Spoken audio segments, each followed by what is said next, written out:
What's up, boys? What's up, boys? Back on the desktop. I don't know who tuned into the fucking IRL stream, but that was a bit of fun. Change title? Oh yeah, fuck. To be honest, I don't even know how.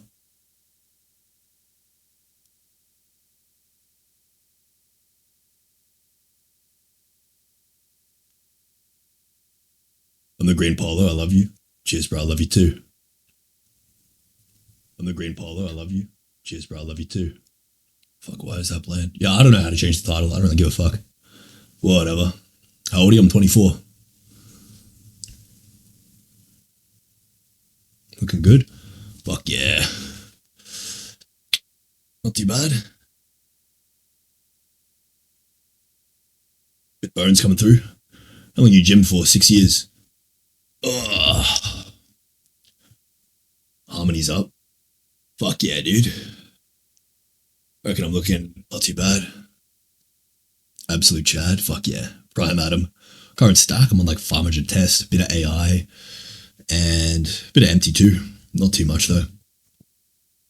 Andrew, you're looking like a Navy SEAL. Why don't you do the Hell Week someday? Fuck, do you have to do like no sleep? Because I fucking hate that. I'm not uncanny anymore. Fuck yeah. We're going for a different look, see how it works. I mean, just try something new, you know? People love novelty. Best stack for muscle growth. Just blast a bunch of tests and you're pretty much good to go. You can add a bit of GH and insulin if you want to be a full bodybuilder, but really test is all you need. You said you get a rhino. I don't know, man. Look to the side. I think my nose could improve a little bit. Like it makes me look more assessed than I actually am. Yeah, and I feel like the thing is my frontal bone is very forward. If I look to the side, so it makes my lower maxilla look more recessed, even though realistically my frontal bone is just super fucking forward. I mean, my frontal process of the maxilla. And so if if my nose was smaller, I think it would look better, personally. Are you wearing lipstick? Nothing. That's just my my lips. What do you do with the hair transplant? Yeah, so no, the camera moves automatically. Sorry about that. That's just how it is. Change title? I can't. I don't know how. Why can't you accept that you're assessed? I'm not gonna lie, man. I feel like you don't really know too much about craniofacial morphology. Got a good hairline, bro. It's fake. It's just not even a real hairline, cunt. I fucking reverse engineered a haircut. I'm fucking bald right now. I just shaved it off. I literally took a razor to my skull. Buzz and green polos mogging hard. Appreciate it, brother. Molecule. Did test make you bald? Oh, is it bald? Nah, man. I just wanted to shave it off. Just for the sake of it. Try something new. Did you get bored because of the LSD trip? Well, look, psychedelics have made me not give a fuck to a new extent for sure. Like, there aren't many people that can go around filming in their local city, getting mass hate from clip farms being taken out of context and truly not give a fuck. That's how low inhibition I am. I don't give a shit. I was just playing a character tonight earlier for the entire night, playing an extremely emotionally non-reactive person, which goes completely against what I've been portrayed as, which was also acting. And now I'm just gonna chill back on the fucking desktop. But yeah, to answer your question, it wasn't like an LSD trip that caused me to want to go bald, but I was like, all right, look, do I give a fuck? Do I attach my identity to my looks? Not really. I'm going to invest in the future. So I'll get, I'll fucking shave my head off and maybe get rhinoplasty and hair transplant and come back mogging harder than ever in 1 or 2 months. And so I'm in the investment phase right now. I don't really care if I look good or bad. I don't have much of a sex drive. Like if I did, I could slay anyway. It's not a big deal to me. What do you whiten your teeth so much? Just whitening strips with 6% hydrogen peroxide. Hydrogen peroxide is the go-to. It's the tried and true for getting white teeth. Why is your camera tracking your movement? That's just what my camera does. It was never about the haircut. Yeah, hair's kind of cope. I mean, not really, but look, it can be blown out of proportion at times. Injectable versus topical GHKCU, not a huge difference. Just do either one. Thank you, looks. Fuck yeah. When you go into IRL, dude, I just did IRL. I just did IRL stream for like 3 hours before. I was just walking around. It was boring as fuck. Just getting swarmed by like people either asking for pics who were being respectful or people trying to take the piss out of me, which was pretty obvious. JFL had some dude saying they contacted your mum over kick clips. Yeah, dude, I saw my mum the other day and all she had to say about me was good things. Because, like, look, my coaching is doing better than ever in the past week. She's extremely proud of me. So that's probably cope, to be honest. She probably didn't even see the message. Nor would she give a fuck. My entire family is extremely proud of me because they know what's actually going on. I think a smaller nose would look weird because your brow ridge is big. I don't know, man. I don't think that's necessarily like how it works. I just feel like my nose kind of dominates my other features a little bit too much. Forest pick. Dude, the forest pick's kind of an illusion. Like, I wasn't actually that fucking mogger back then. It was just like, oh yeah, I'm smiling in the forest. It's an elusive sort of pick. Like, dude, I was kind of bloated at that time. I didn't actually look that good. It was fraud. It's just a certain circumstance. It's not necessarily fraud. It was how I looked at the moment. But I can easily beat that, man. Like, I'm going back, rhinoplasty, hair transplant. My collagen is still perfect. Like, I get guessed 18 on a regular basis. People don't even believe I'm 24. Obviously, I'll look older right now because I'm literally bald, cunt. Like, so I'll look a bit older, but especially with blonde hair, like I was getting guessed pretty young. I keep my collagen in good nick with GHKCU, Tretinoin, microneedling, everything like that. Why is there a dent in your head? It's called a brow ridge. So the brow ridge is here. It protrudes out. That's how it works. So you got the frontal bone, the brow ridge. Anatomy 101. You look younger back then? Maybe a little bit. I mean, dude, I am older, but I look more mature, more so than, like, dude, my skin's better now than in 2022. I can guarantee that. I can, like, prove that with pics.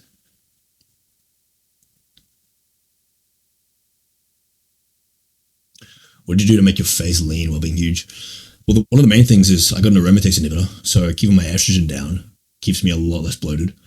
And then using a low dose of diuretics just to keep my sodium to potassium ratio intact is also a big one.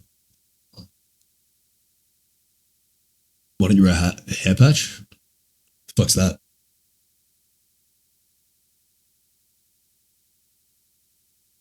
Rhino soon? Yeah. Rhino fucking soon, boys.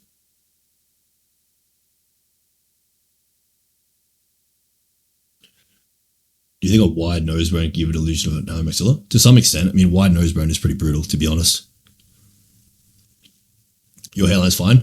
Bro, this isn't real fucking hair right now. I literally just reverse engineered a fucking haircut. This is not fucking real.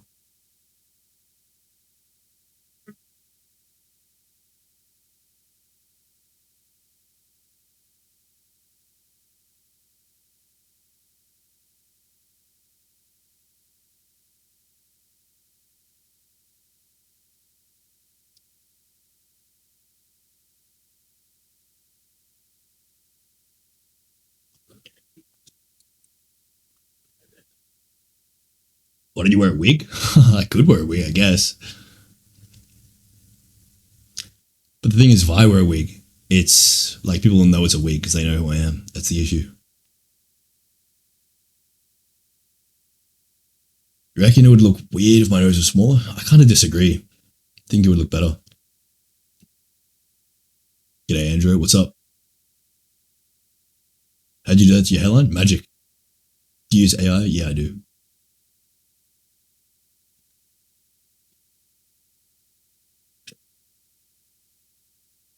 Have you watched Avatar? I watched the first one like over a decade ago. Try 80s Rockstar Week. Dude, I gotta fucking watch this wheat waffles bullshit. Where is this? Because I saw wheat waffles made a video on me. Or like involving me at least. Let's watch that.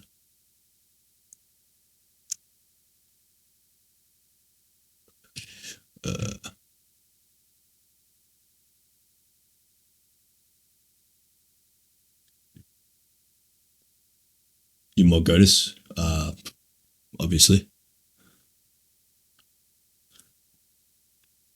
How do you manage your sex drive without DHT? I don't have much of a sex drive, bro.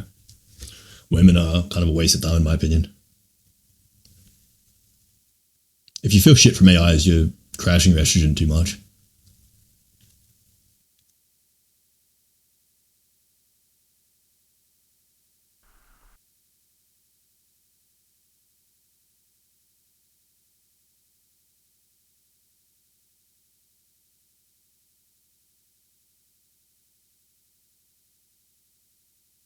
Is your hairline on? Yeah. Blog TV, dude. Fuck it. Just draw my fucking hairline. Looks kind of funny. What AI? Letro. Let's get this. Do you not think about sex at all? Not too much, man. I've got better shit to worry about.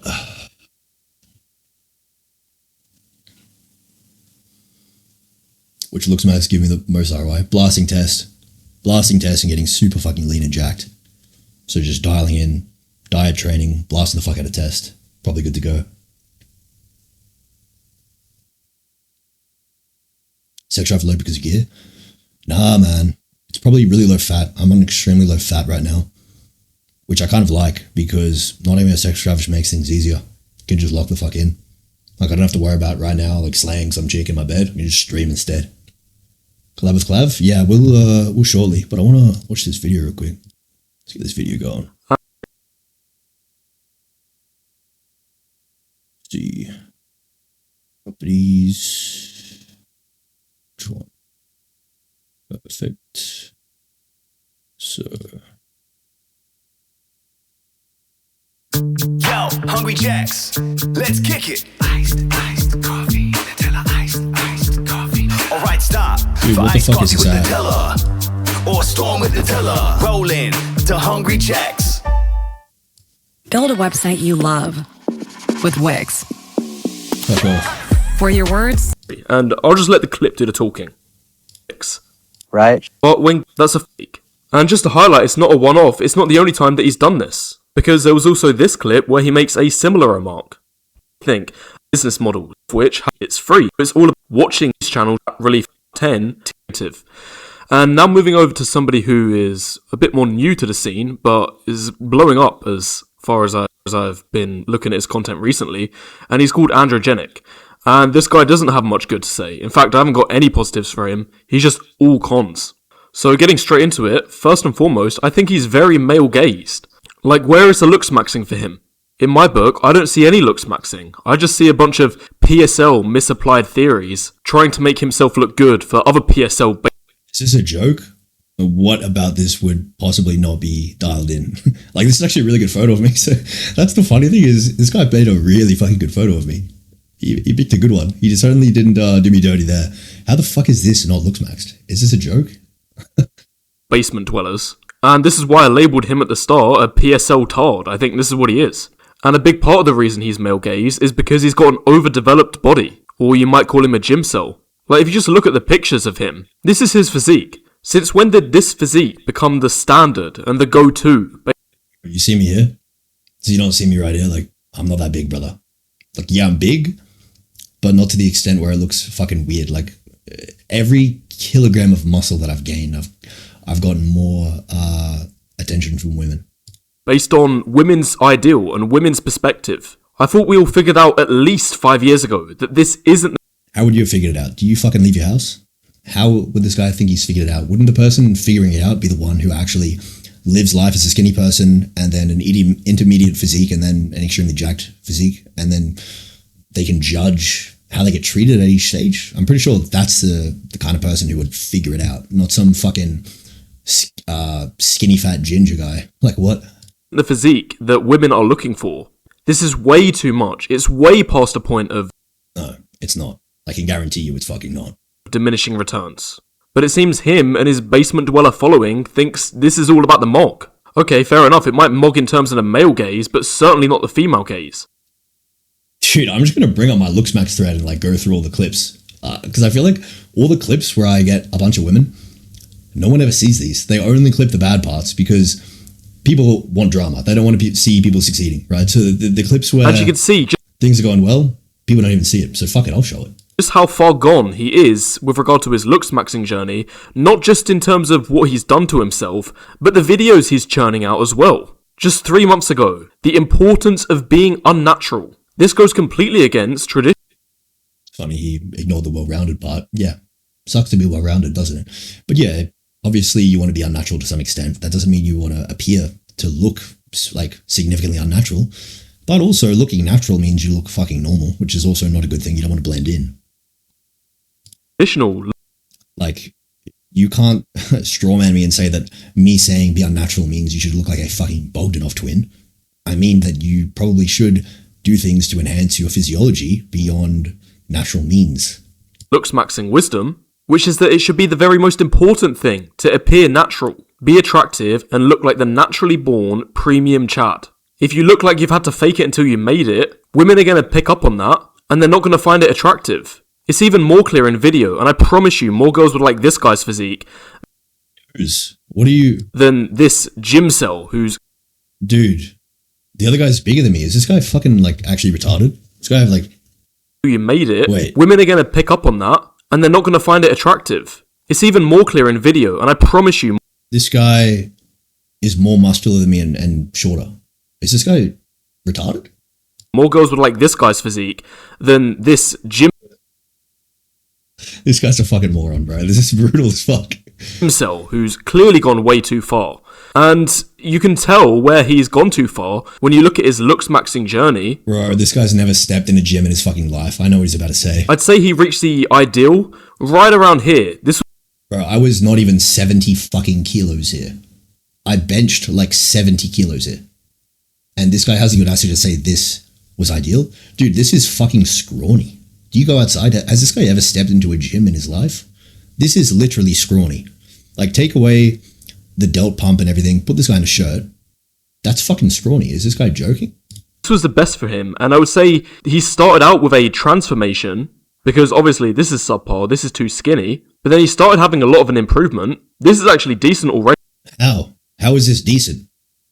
This is literally still skinny. This is basically that with like fucking 1 inch more by deltoid, still like 12-inch arms. Like, is this a joke?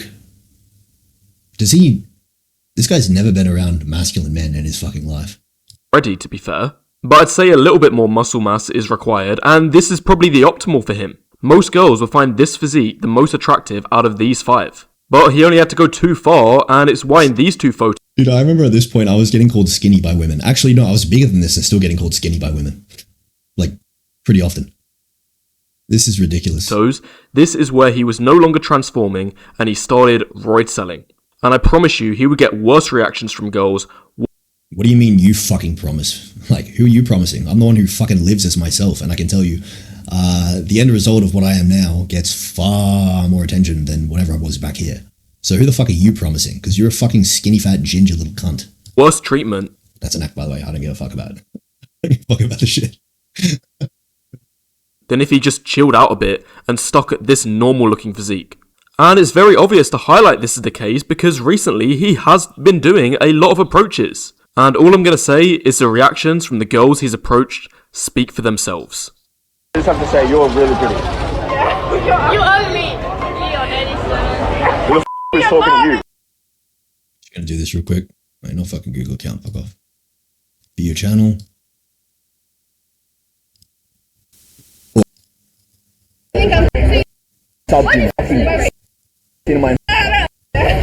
My acting thing I say, clip. Farm, and that I'm not actually a dickhead.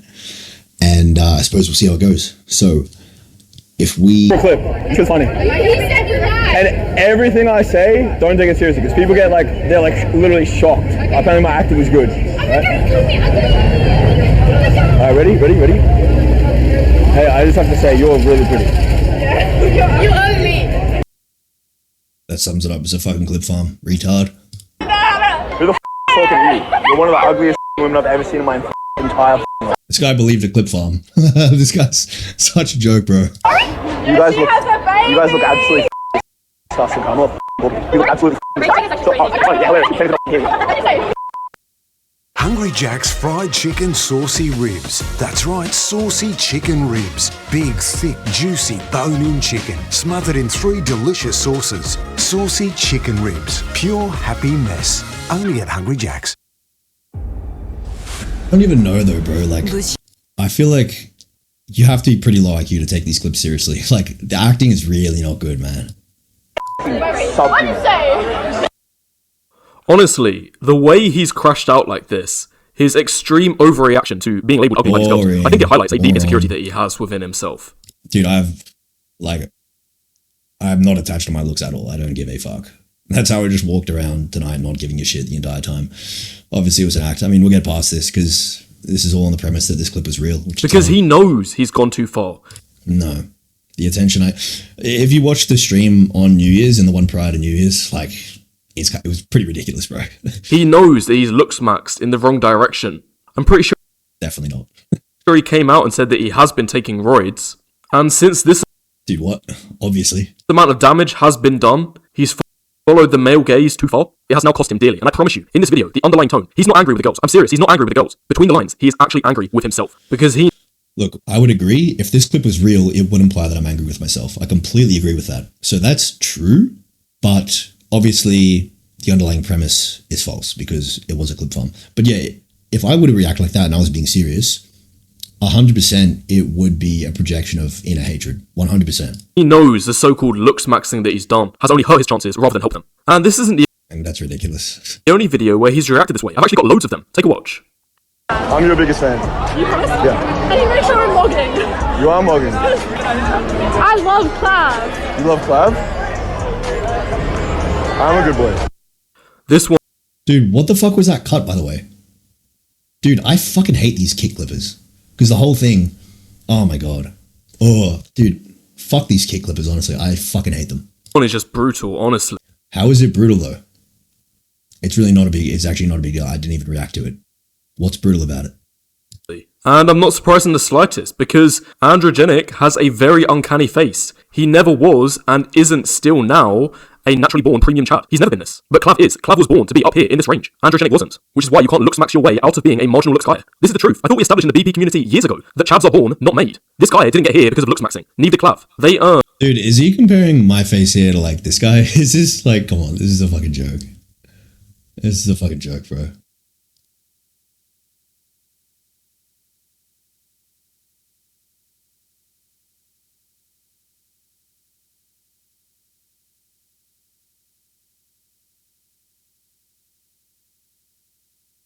Earn the premium check mark by being born premium, and that's reinforced in the reactions they get from women. Whereas dudes that were born to be marginal, such as Androgenic, women can sniff out his marginalness a mile off, and that's reinforced from his reactions from women. Never forget, it's marginal treatment for marginal looks, premium treatment for premium looks, and junk treatment for junk looks. I even mentioned this in one of my most popular videos 4 years ago. I uploaded this, and this had 1 million views before YouTube decided to take it down for hate speech, apparently, where it was more just truth speech rather than hate speech. But just look what I have to say in this video, and you will see how I predicted all of this 4 years ago.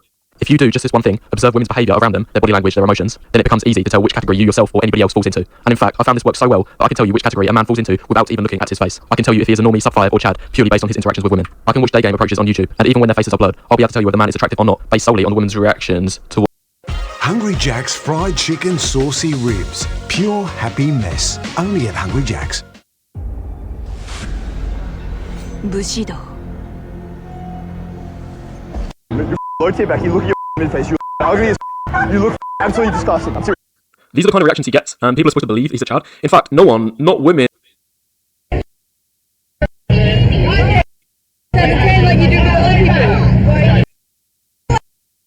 LOOKSMAXXING, what's up? What are you guys doing? We're trying to get out of the fucking heat.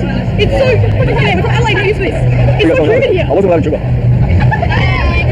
Oh yeah, I don't think you know it. Wait, you didn't rate us, you didn't rate us. I said you guys are beautiful. Yeah, you didn't rate us, like you didn't rate us. Yeah, I was. That's correct. Okay, what if we clip on right now? Call me ugly and I'll pretend to get really mad. You're ugly! What the hell? You're ugly!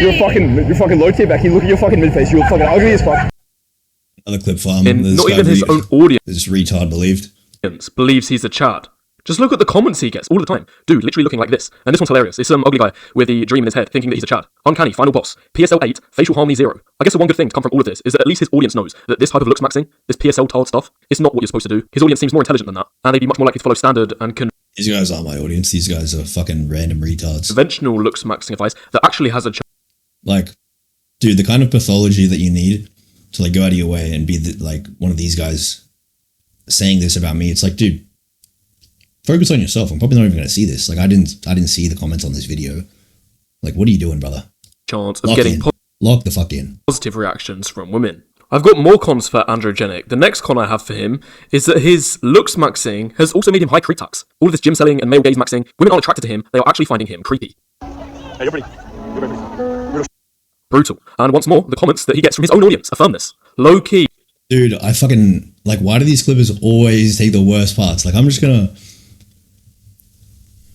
I'll get a compilation of good ones right now. I'm fucking done with these copes, eh? These kid clippers, dude.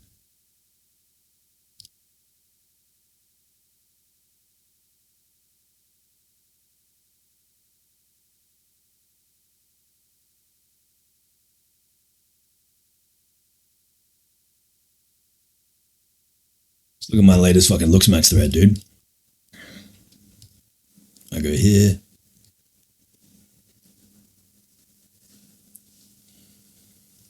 Look at this shit.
This is what we said last time. You're pretty. You're pretty. What's your name? This is what we said last time. You met her last week, brother. Did I meet you last week? I think so, maybe. Saying maybe, you fucking know if you did. Look at the photo, you fuck. I'm not so much the eternal camp. You're a very smart fella. It's Richie. I thought you catch all the. Hey, where are you going? I don't know, sugar? Sugar? You come back? Maybe. You want to be part of my harem? Sure. Sure? Fuck yeah. Get my Instagram. Okay. I'll put you in primary. Wait. Okay, let's go. You met her last week. So good. You look like someone from anime. Like, thank you very much. I appreciate it. Your style is. Did you know that? So good. You look so. Like, your style is sick. Thank you very much. You look like someone from anime. Like, thank you very much. I anime. appreciate it. Like, literally. I don't know. I don't like. Jojo? No, I feel like I love anime, but I have nothing for it. But I watch Kenguru. Understood. What do you guys do? What do you do? I just clap up. Fuck yeah. Yeah, you look fake. Fake? In a good bad way. That's like a fake. No way. Yeah, literally. Well, I'm a LOOKSMAXXING. What's my thing? I love that tune. I'm into that. Yeah, Wait, yeah. what's this video of? We're just streaming. What's your name on the stream? Androgenic. Androgenic. Like a little bit, I guess. How many followers? Yeah, follow it. You did have 100k on TikTok. You're so big. You're so pretty. Thank you very much. Can I give you a hug? You have a boyfriend. I'm not going to be friends with you. Yeah, it's still chill, right? Can you interview us? Yeah, sure. Okay.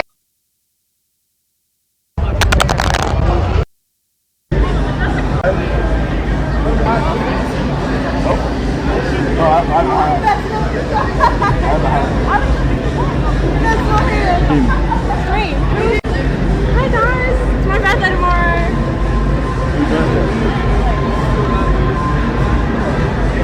You want to be part of my harem?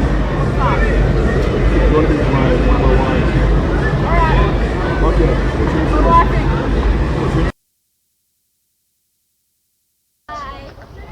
Holy frick. What is that? Get over here. What is he freaking fucking just, yeah. Oh wait, what are you filming? Get over here. What is that? Hello. He's jacked and he has a microphone on, so go. Oh my god. What's up, YouTube? How we going? Pretty good. What are we doing? I'm just recruiting for my harem. You guys want to be a part of my harem? I don't My care, harem. like your biceps.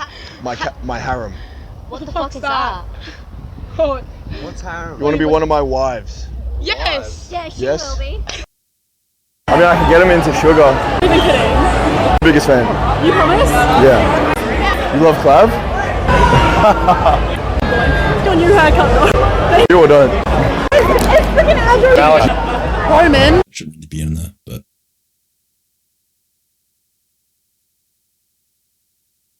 yeah, not too bad. What are we even fucking doing? We're on this. I'll be worried if this walked up to me. 28,000 likes. This one with him looking really creepy. 44,000 likes. True ogre. His own audience. Who gives a shit? These guys are not real people. They're only doing this shit because of the clip. The clip was fucking painting me negatively. Like, who cares? Doesn't take him seriously, and they know his looks is the problem. Dude, these guys are not to be taken seriously. Like, what do you think these guys are doing with their lives, right? What do you actually think they're doing with their lives, bro? Who gives a fuck, bro? And holy fuck, I look moggy here. Zero copes, dude. And that's why he gets these kind of reactions from women. So finally, getting to the last problem with him, basically all these things means that he is a LOOKSMAXX coper. He was born with marginal looks, and he is coping using LOOKSMAXXing in order to try and counteract that. But of course, this hasn't been working for him. And to show that, here's another clip for you. Are you a LOOKSMAXXer? Yeah.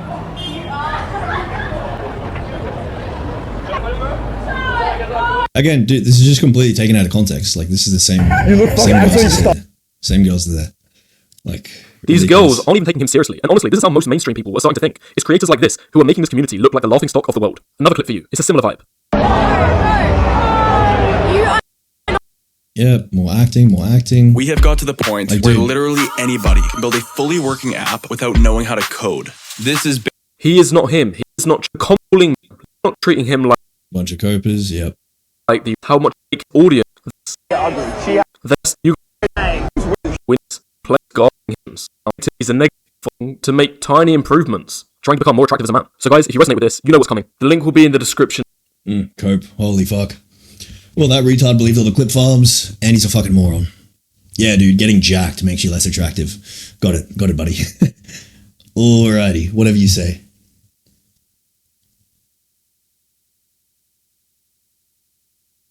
Wheat Waffles was like walking up to girls, asking them to rate men. Fucking brutal.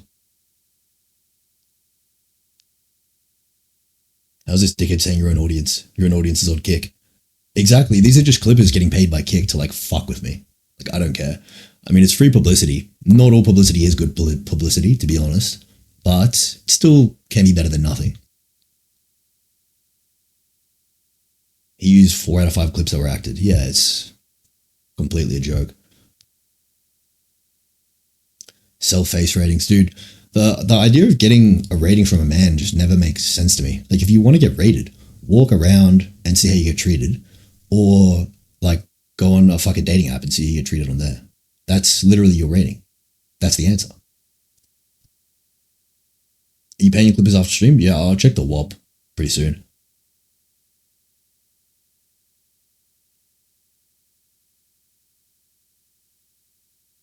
It baffles me how people can't tell it's a skit. It's so obvious when the clips are staged. Bro, what I've learned is people will literally believe anything. People will believe anything, man. Absolutely anything. Sinan always catches people in his vids right before they go mainstream, just saying. Fuck yeah, that's a good sign. I actually did another pod with him yesterday, which will get uploaded soon. So that should be good shit. One of those clips is real though, yeah. Well, look, none of them were real in terms of my actual persona coming out. Like, I'm super emotionally non-reactive. I don't give a fuck if someone... I can have like a group of people all talking shit to me, calling me ugly. Doesn't bother me, because I know it's fucking cope. Right? But I can act cortisol spiked. Like, right now I can fucking completely pretend to rage at Wheat Waffles. Fuck Wheat Waffles, dude. I can't believe you dare say this about me. I fucking hate that scrawny little ugly fucking ginger cunt. But it's an act. I don't really give a fuck. You just played reactive. Exactly. I mean, look, the more you do psychedelics, the more you kind of see behind the curtain with all the different acts that you play. Like, how you act with your mum and dad versus how you act with a friend versus how you act with a girl you just met. You're putting on an act, but you're running it automatically. And so when you start to actually see and more consciously be aware of the acting rather than it just being subconscious, that's when you realize, fuck, I can just act as emotionally reactive or non-reactive as I want because people don't really affect me. Your whole persona is an act? Yeah. You become so used to it, it's subconscious. Yeah, I mean, like, dude, at the end of the day, man, I know I'm Mog. And like, my status, money, everything's in fucking good nick.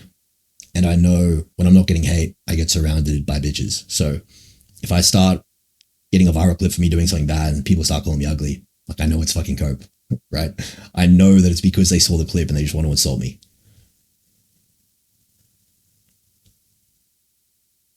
Maybe I should try psychedelics. Well, they're literally the only way to cure being a fucking abused dog. Genuinely. Because I'm not going to lie, it was like pretty brutal going throughout primary school and high school being like really scrawny, fucking ugly, literally being treated like a joke, right? And literally never getting any respect from women. Every girl I ever liked showed no respect to me, liked other men. That is pretty brutal for a man's subconscious to experience, right? That really shapes you negatively. And the only way you can really get over that stuff is psychedelics, in my opinion.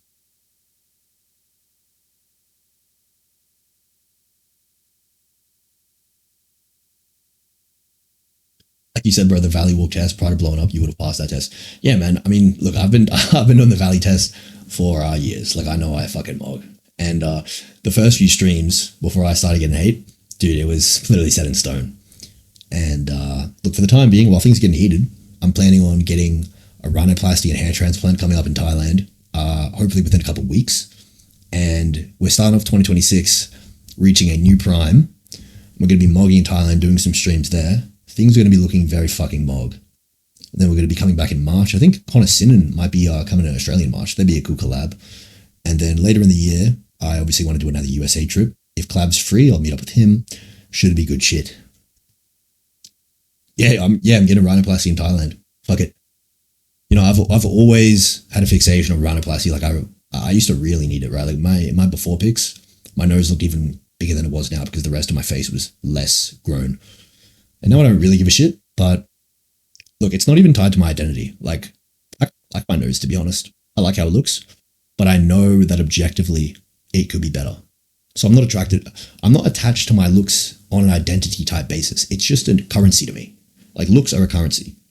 It's like you open your bank account's loaded, fuck yeah. But you don't identify with your bank account, you know?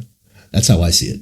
I see looks as the same way. I look in the mirror and I'm like, yeah, I mean, that's kind of me, but not really. It's kind of just a currency. It's a currency for how I get treated by the external world based on how I look. And so look, just up the currency at all costs. Who gives a fuck? So you're saying you're personality maxing. Yeah, well, definitely, I'm optimizing everything, man. So I'm optimizing my physiology and my psychology 100%. Like, what I think about now is I feel like I've cured I've cured a decent amount of my trauma. Like, I have started to realize, though, like, it's kind of Dunning-Kruger tale. Like, you realize how hard it is to actually fix trauma. And I think I've made a lot of progress, but I'm obviously not 100% there. But I've gone further than 99% of people, for sure. And I'm at the point where, look, I'll never disrespect someone for no reason, ever. I'm always respectful. I don't let people's words get to me at all. I'm actually very secure in myself. Everything that I do as a quote-unquote looks maxer, I try and optimize everything. So it's not just looks maxing, right? I think you should optimize absolutely everything about your life. You know, looks, longevity, health, status, money, brain, all that stuff. And so, yeah, I'm a looks maxer, but I'm only doing that because looks are a currency, not because I'm that attached to looks as an identity. So you're playing a villain character for content. Look, for a couple streams that really broke through with a lot of polarity and controversy. And now the idea is to completely 180 my persona into an extremely emotionally non-reactive person so that people start to think, what the fuck? How did this guy switch up so hard? Because realistically speaking, if that was actually not an act, like when I was crashing out, it would be way too hard for me to actually handle myself being extremely emotionally non-reactive. Like, I wouldn't be able to do it, right? So people would probably get confused by that. Voice frauding, dude, I'm speaking normally. Like, obviously I sound higher pitched when I'm in public on a different microphone, but dude, everyone does. Like, have you actually compared speaking like close to a mic like this versus like how you sound out in public? It is just way different. I think it's kind of poetic how your nose is the one thing that's remained after all these years. Yeah, well, I think the fact that I never got rhinoplasty is probably like the most obvious proof of me not getting surgery, because I was so fixated on rhinoplasty all these years. I was like, if I'm getting a surgery, it's fucking rhino, right? Like, I remember my OG forum post on it, dude. I was like, yeah, I'm getting rhino at all costs. Fuck this shit. And for a while I was like, nah, I don't need it anymore. But now I'm like, I could, you know, because it's got multiple benefits. It's probably better for my platform as well, realistically, if I frame it correctly. You height mog, do you dick mog? No homo. Yeah, I'm not gonna lie, man, the dick's looking pretty good. Like, I haven't even been using it that often because my sex drive's pretty fucking low. But and I just don't give a fuck anymore, man. But we're looking at about right now, honestly, it's actually a little bit smaller now. I'm not gonna lie, my dick's kind of shrunk a little bit. It's like 7.6 by 5.5. The girl was like 5.7 at peak, but dude, I've like just barely been getting bonus. You want a long-term girlfriend? Eventually, man, but not really in the West. That's why, like, I can walk around, right, and get hated by a bunch of women. Hey, guess what? I don't give a fuck. Because if I wanted to slay, if I wanted to have a bitch in that bed, I could do it within like 30 minutes, right? So if I want to get pussy, I can get pussy. And if I want a long-term relationship, I wouldn't even be in this fucking country. So that's why I don't give a fuck about random women hating on me. Because really, dude, realistically, if you're looking for a woman in the West, what the fuck are you doing, right? That's the way I look at it. So this place is a circus. I walk around Fortitude Valley, and I'm just looking into the circus. Do I want to be there? Not really. I'm just filming, and like, I'm just doing it for like to show how emotionally non-reactive and how little I give a fuck that I actually am. But yeah, so I just walk around and just look at the circus. I look at all the lost souls, all the women who will eventually, you know, be wifed up, and I just laugh at it all. And obviously, I'm self-aware about the character that I play. Like, I'm completely self-aware that I look like a complete dickhead walking around with a camera, and I look like I really care about my looks. Like, I can tell that people would look at me and think I'm an egotistical dickhead completely. And to some extent, they are kind of right, because I don't have the best opinions of a lot of these people. But at the end of the day, they are kind of projecting their own feelings of insecurity onto me, because it doesn't really come from a place of ego for me. I'm just very dedicated to my platform. Never settle for one woman, always have side hoes. Well, dude, that's the thing, man. So like my streams on New Year's and the one before, I was just going up, like asking to recruit to my harem. Do you want to be a part of my harem? Do you want to be one of my wives? And a lot of these women are saying yes, right? And like, obviously I acknowledge it's kind of performative. Like, we're not really being that serious about it. But like, still, you know, they're still saying yes. So I feel like a lot of girls, you know, I feel like you can have a harem if you mog. If you have height, money, status, everything, you're basically mogging.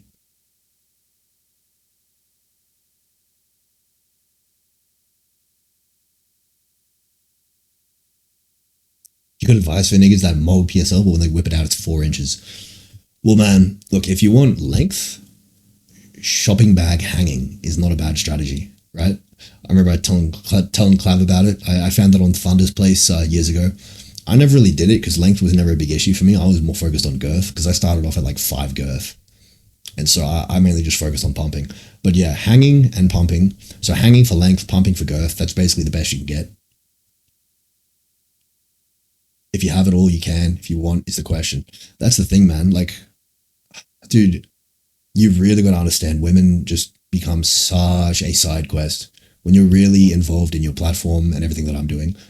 Dude, I don't give a fuck about women, bro. They're such a side thing. You actually got a good hairline? Bro, this isn't real. This is like a reverse engineered hairline. It's not real. Men are so overrated. To an extent, man. Look, you always overrate what you don't currently have, right? So I understand it, man, because I experienced it for years.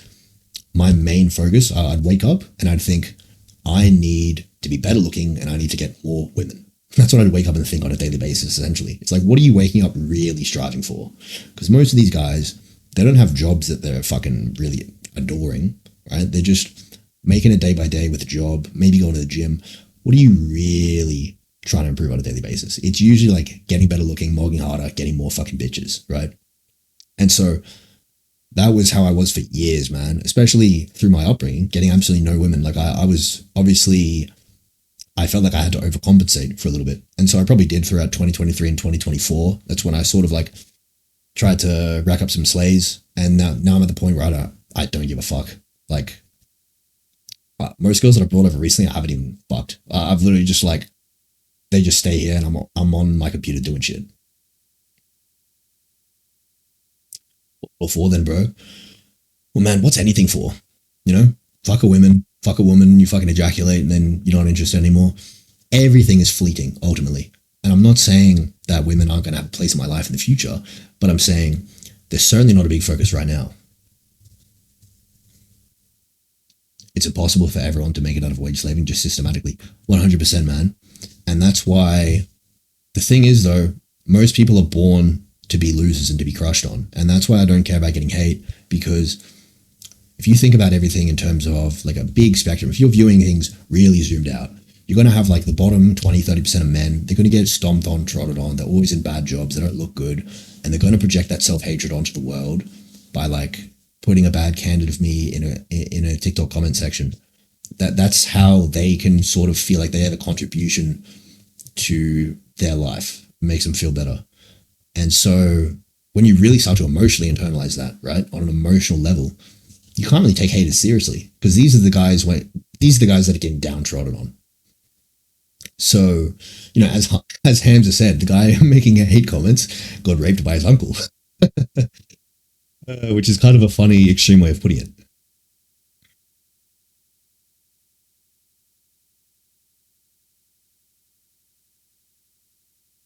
Hey, Andrew, I love you. You're an amazing guy. Appreciate that, brother. Love you too. Can you talk about semen retention? I'm not really too informed on it, to be honest.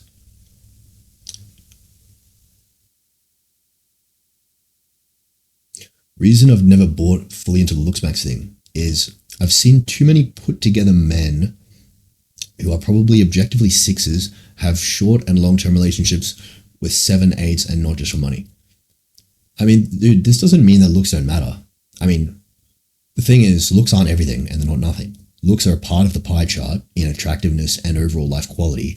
And so based on that, the logical conclusion is to improve it. Like, I would be irrational in saying that you should only prioritize looks and then disregard everything else, but that's not what I'm saying. I'm saying you should optimize everything. And so you can't really disregard looks if you know that they play a part. There are studies on, like, you don't have to be a rocket scientist to know that being better looking will give you more options. It doesn't mean that an ugly guy can't slay, right? If an ugly guy plays his cards right in other aspects, he can slay, but he would have done better if he was better looking. I'm the green polo guy from tonight, BTW. Fuck yeah, man. It was good to see you.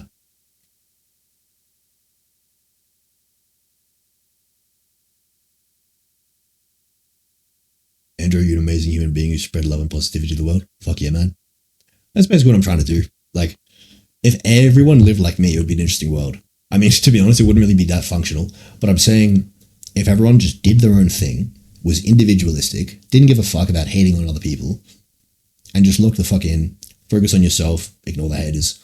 Dude, the world would be an interesting place, I'm not going to lie, because not many people are like me. Not many people can actually internalize that shit.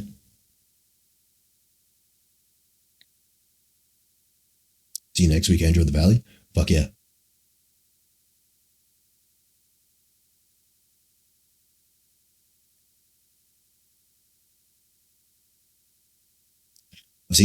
I've just seen some very average guys, 5s or 6s with the charisma pill destroy 7s, 8s and looks. Yeah, that's definitely possible, but no one said that charisma doesn't matter. So as I've said, the better looking you are, the more results you get. The more charismatic you are, the more results you get. So I'm not exactly following the logic here. Like, are you trying to say that looks don't matter, or they do? Because we we kind of know looks matter to an extent. The argument is just to what extent exactly. But regardless, you know that you should improve them because they do play some part, right? At a minimum. You probably can't improve charisma as easily. Yeah, man, charisma, I mean,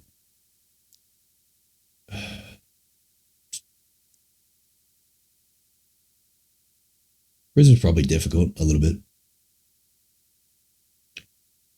I'm not disagreeing, I'm just saying looks matter, but I think it's just to what extent. Yeah, it is to what extent.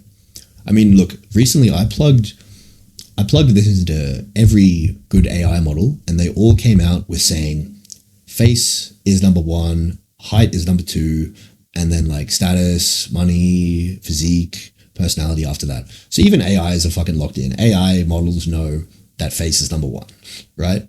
So it's pretty funny.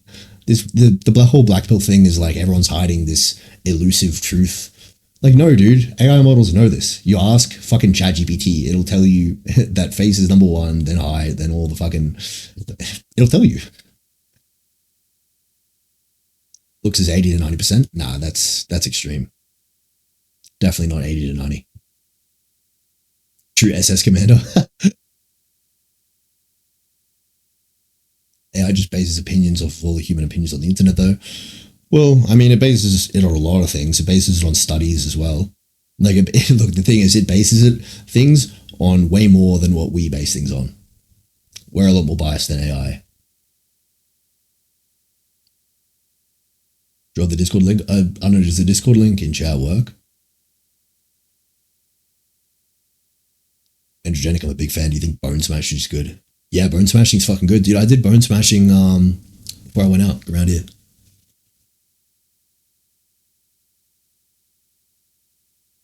So if I had Zygo implants, dude, that would not be too good right now.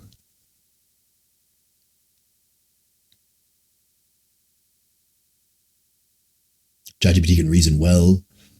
It's not like it's just taking information off the internet only. Yeah, exactly. It has good reasoning. Instead of people worrying about what matters more, just max out everything, looks, money, status. Here's the thing, right? Imagine putting energy into rating these attributes when that energy could have been put into just improving all of them. That's why it's not really that much worth talking about, because it's like, look, we know these, as all these traits are part of the pie chart in attractiveness and life quality. You can argue about the percentage of each one, or you can just try and improve all of them. What's your favorite club, Andrew? Probably the Met, but it's not too good to stream in. Don't know if you've answered this, but are you planning on any hard max? Funny you ask, because as I just said on stream, I'm planning a rhinoplasty and hair transplant in Thailand in a couple weeks.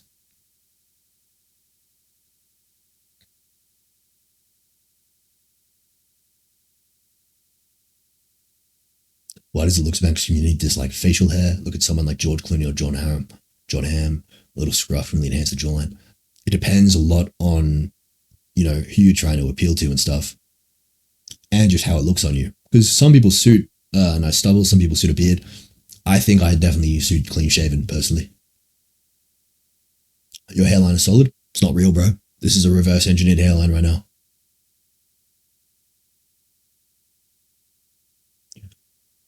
Clip's not being paid allegations on Discord. I'll sort out the WAP soon, brother.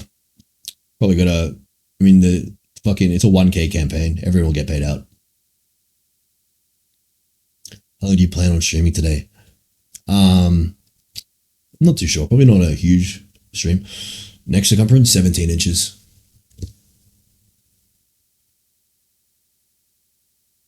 I was the guy who shadowboxed you the other night. What's up? Hey, what's up, bro? Good to see you. Yeah, hairline's frauded, bro. It's literally not fucking real. Reverse engineered hairline, mate. What do you think? I don't give a fuck. You should buy wigs, bro. You'll mug with any hairstyle. I could just slap a wig on, and obviously people would know it's a wig, though, because I'm fucking famous. That's the issue, but it's kind of whatever. Like, if you own it, what are people going to say? Oh, you're wearing a wig. Yeah. It mogs. They can't really say shit.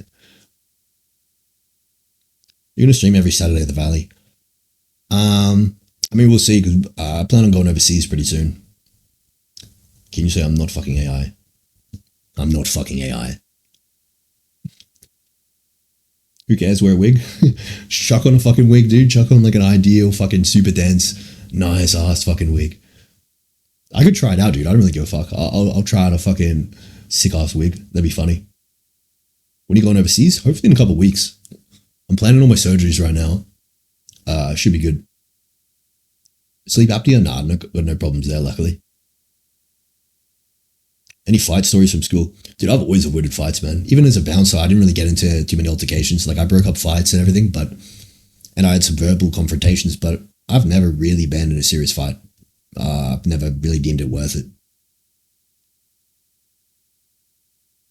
Ultimately, dude, getting a fight is not cool. Getting in a fight is not fucking cool, and you don't have anything to gain, right? Getting in a fight is a test of ego, fragility. It's a waste of fucking time, man. It's not logical at all. Like, if you're cool, calm, collected, and calculated, obviously you're going to realize fighting is a fucking waste of time. Will you do the dance of the pants? Maybe eventually. Will you be Valley 31st? Oof, man, not sure. I might be gone by then. Why do you not have a sub button? I'm trying to drop 50 subs. Fuck, bro. I need to get that sorted out ASAP, yeah. You'll avoid fights if you have your wits about you 99% of the time. Exactly, man. The thing with me is I'm always calculated. My prefrontal cortex is locked in. I'm not an impulsive person whatsoever. Even like on test, people say, tests, like the way steroids work is they can weaken executive function and make you more impulsive. It's never worked on me. But I've always been very calculated and non-impulsive. You going IRL? I already went IRL, bro. I was IRL for 3 hours a little bit before.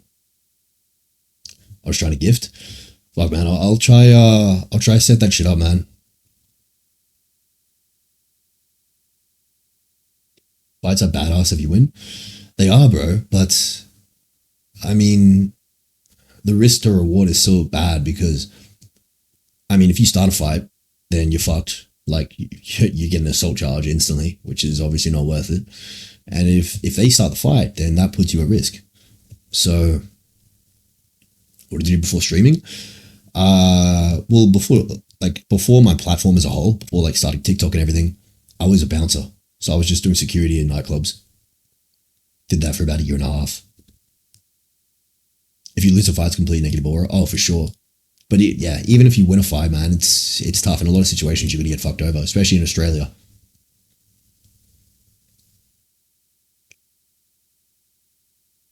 Yeah, I missed the IRL, bro. It wasn't that good, honestly. I wasn't really enjoying myself. Like, I went out just because I knew that I had to fucking, like, go through all the haters and just not react to them. That's the only reason I went out. I knew it was going to be brutal. The whole point was I was just putting on a performance, acting the entire stream in real life, like acting as a person who's extremely emotionally non-reactive. Like, I was just out of it. Who gives a shit? It was a mid-IRL. Yeah. I just fucking had to. I was like, dude, it's like a bitch move if I don't IRL stream tonight. So, I mean, realistically, the Valley is kind of a fucking circus, bro. It's a circus of lost souls.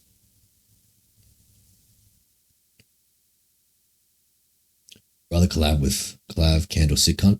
I don't know who Sick Cunt is, but out of Clav and Kent, I mean, I already collab with Kent all the time. So suppose, Clav or Kent, love both of them.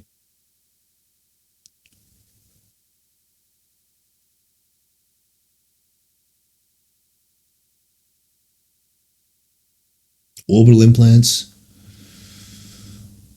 I haven't looked into them too much. I'm not really a huge fan personally of implants because I don't really want to get punched with like metal in my face. I want to be able to bone smash and shit. And I think there's a bit of risk with those kind of implants, and it takes a lot of planning, designing implants. I can't be fucked with that shit. I think in general, they can have merit for some people who have like really fucked up infras. IRL next time and I'll ask questions to strangers like, do you find me attractive? Fuck, man, that is going to be so cringe. I'll get brutalized if I do that shit nowadays. Like, I gotta wait till I'm less infamous in Brisbane. Because right now I'm just going around knowing that I'm fucking infamous. I walk around and I'm like, yeah, I know you cunts know me. And I know you know me for the fucking wrong reasons and I don't give a fuck. That's my mindset. Everyone knows who Androgenic is. For good or for bad. Buzzcut doesn't really fit you. Oh yeah, it looks like shit. I don't give a fuck, but I'm just investing in my looks. Like, looks or whatever, bro. I can already slay if I want. I'm not going to get a fucking long-term relationship in the West. So what am I really doing this shit for? Like, who cares? My hair will grow back.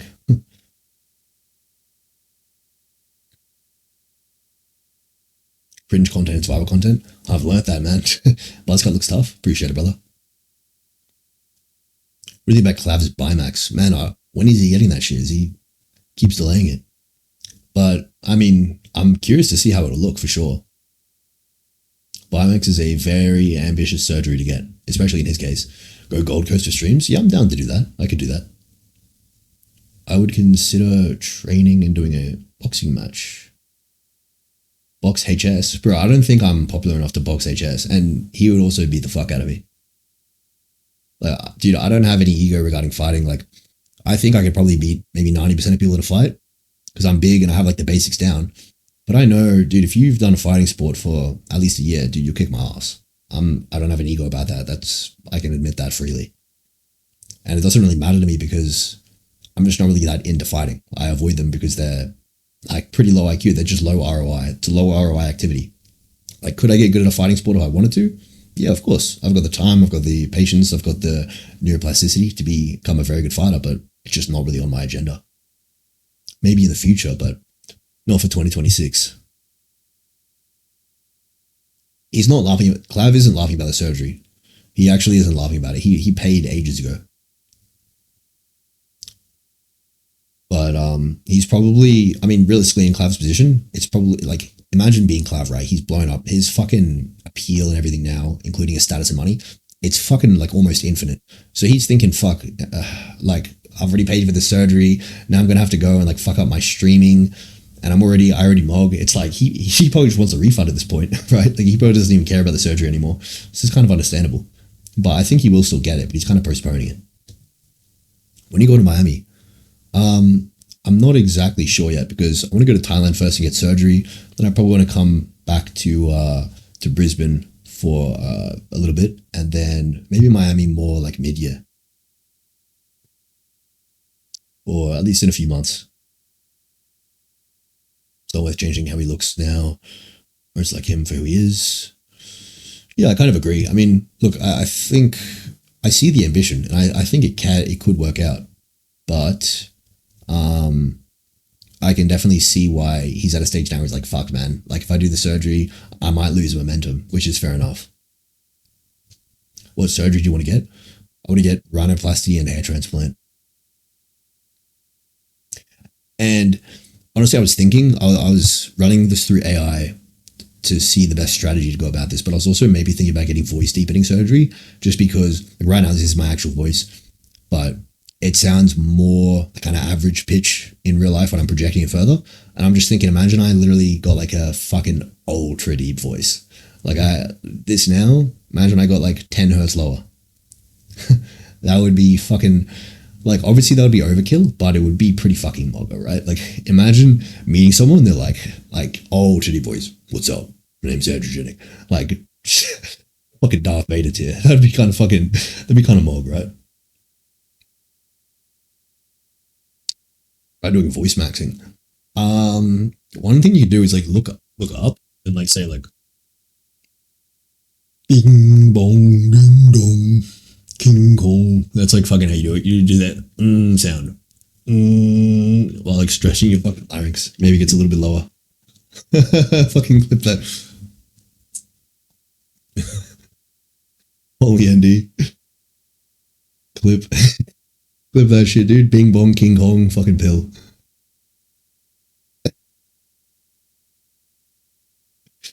Did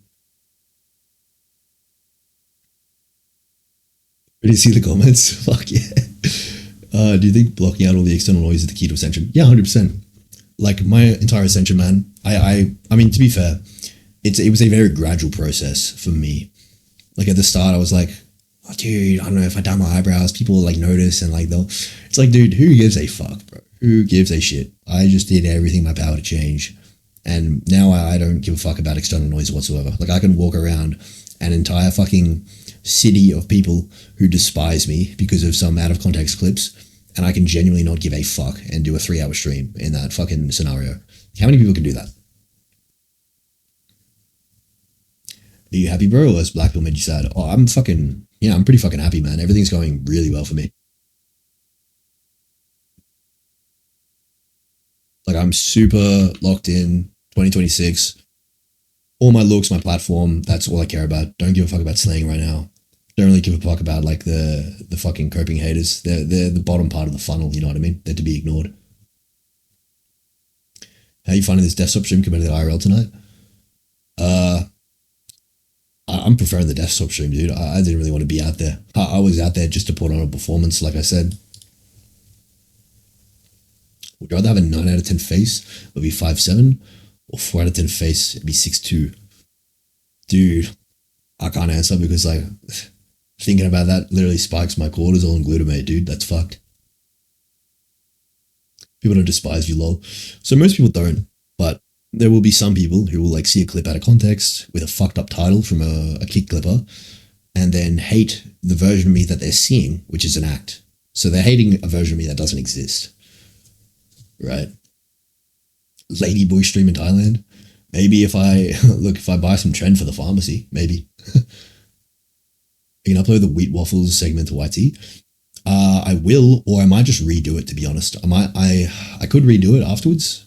I'll figure it out.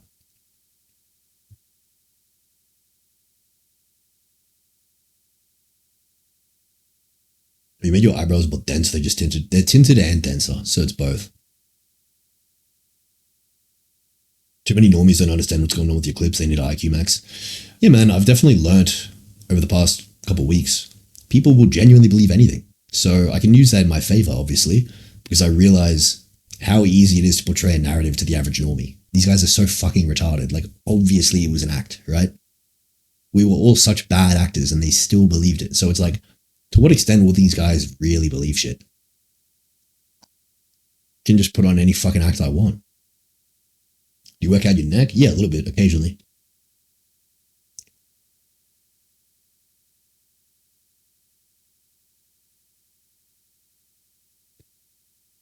Is Ken still USA? No, he's back now.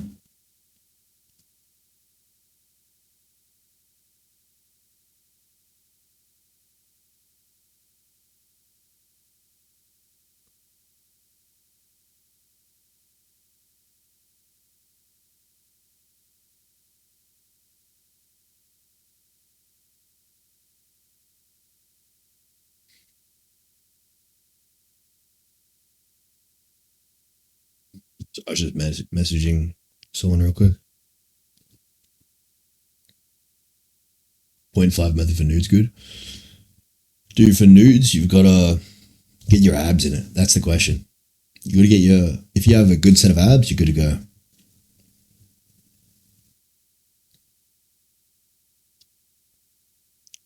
What do you reckon of the Asian guy in the gym trying to press you? Just a complete dickhead, man. Like, I don't know why people have such bad energy. Right? Like, people like that, especially when they're like 40 or 50, bro, it's like, you're 40 or 50 and you still haven't managed to not hate yourself after all these years? That's brutal, man. That's fucking brutal. You're 3/4 mogs? Cheers, man.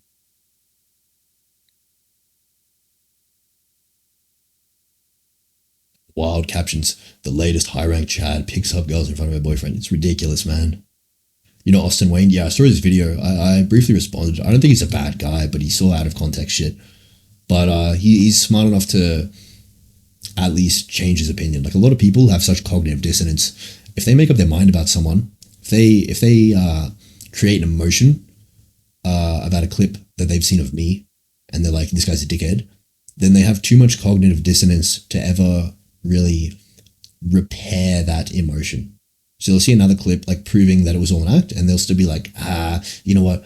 Nah, I don't like, fuck this guy for like trying to fool us. Like, what a dickhead, you know? So those people, it's like, whatever, I don't give a shit. You're a fucking loser.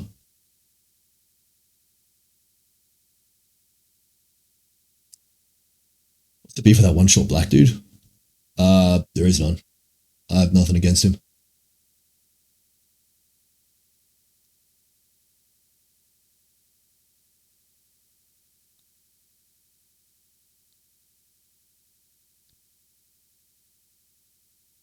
"16-inch Bidol at 6'6" or 24-inch at 5'7".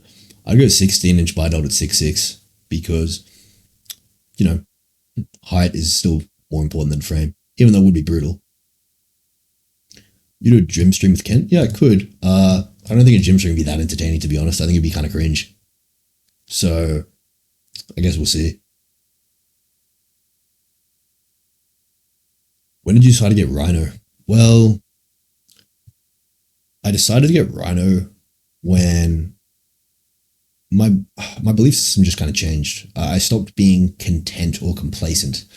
Like, I know I'm in a good position, but 2026, I just want to fucking do shit, you know? So I already proved on the streams, New Year's and prior, that I can get a lot of bitches, right? So I've already proved that if you fucking bone smash, blast a bunch of tests, get jacked, yeah, you can go from a loser to a mogger. And so since I've proved that now I can take it to the next step and get surgery and reach an entire new level of moggery. But it won't discredit the transformation that I've had previously. Thoughts on Diamond Gym? Fucking cringe, bro. You still dick max? Nah, not really.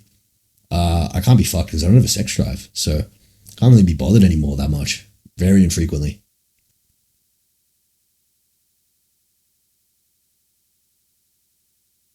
You bone smash Ramus? Nah.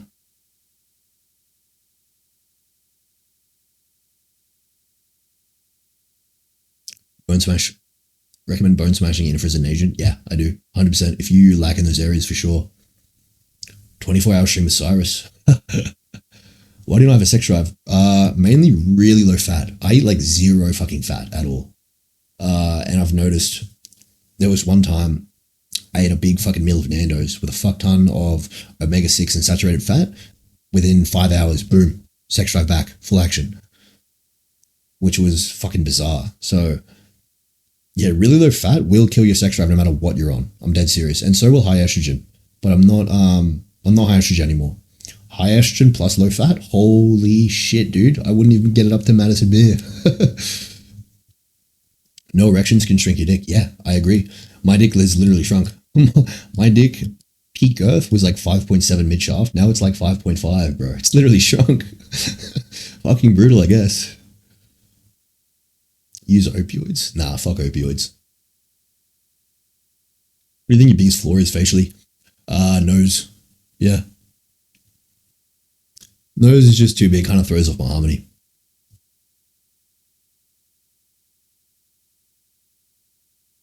What does pussy taste like? Tastes like armpit, bro.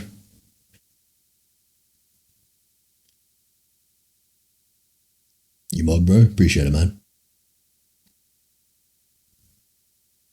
Do a party stream in which you approach girls? Well, bro, dude, honestly, I'm not really willing to go to a party right now. Yeah, I don't know. It depends on whose party would be. But in general, I'm kind of playing it easy in Brisbane for the next month or so. Being lean is a natural, so fucking dog shit, I have no energy. Yeah, fuck that shit, man. You only live once, man. You really gonna live, like, without test?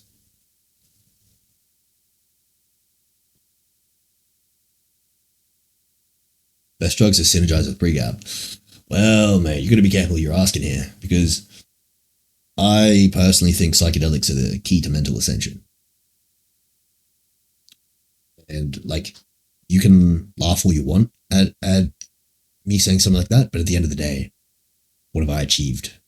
I've completely managed to transform my looks, go from like an abused dog who was like, I used to be scared to even tell my friends that I had a crush on a girl. I would literally just lie and say like, nah, I don't like anyone. Because I was that fucking embarrassed and ashamed to even, for people to believe that I had interest in another woman, right? And now I'm at the point where I can kind of just approach and not give a fuck and not really think about it. It's not a big deal. And that's pretty fucking impressive. And overall, I can just walk around, get a bunch of hate, based on all the clips being taken out of context, still not give a fuck. Because I know, look, my money's up this week. Everyone knows who the fuck Androgenic is. I'm looking in the future. I can just fucking change country. I don't give a shit. So psychedelics give you that kind of mindset to really zoom out and not have your ego get in the way, thinking like, oh, fuck, what am I doing? Getting all this hate. Thousands of people calling me ugly. Yeah, thousands of random subhumans who hate their lives are pretending to think that I'm ugly because they saw a clip of me that caused negative emotion. Do I give a shit? No. So psychedelics teach you to emotionally internalize these things. So that's my answer. Take psychedelics with pregabalin, buddy.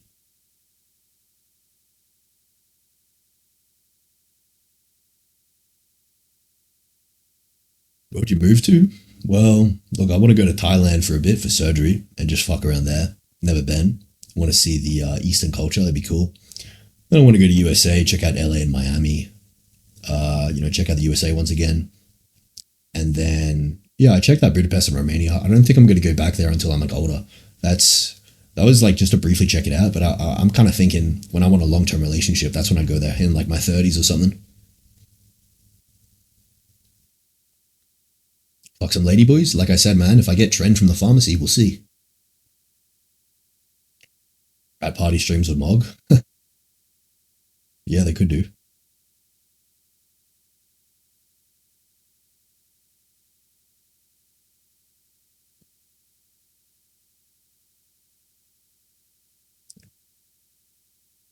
Tretinoin fucked a dude because he thought it was a girl.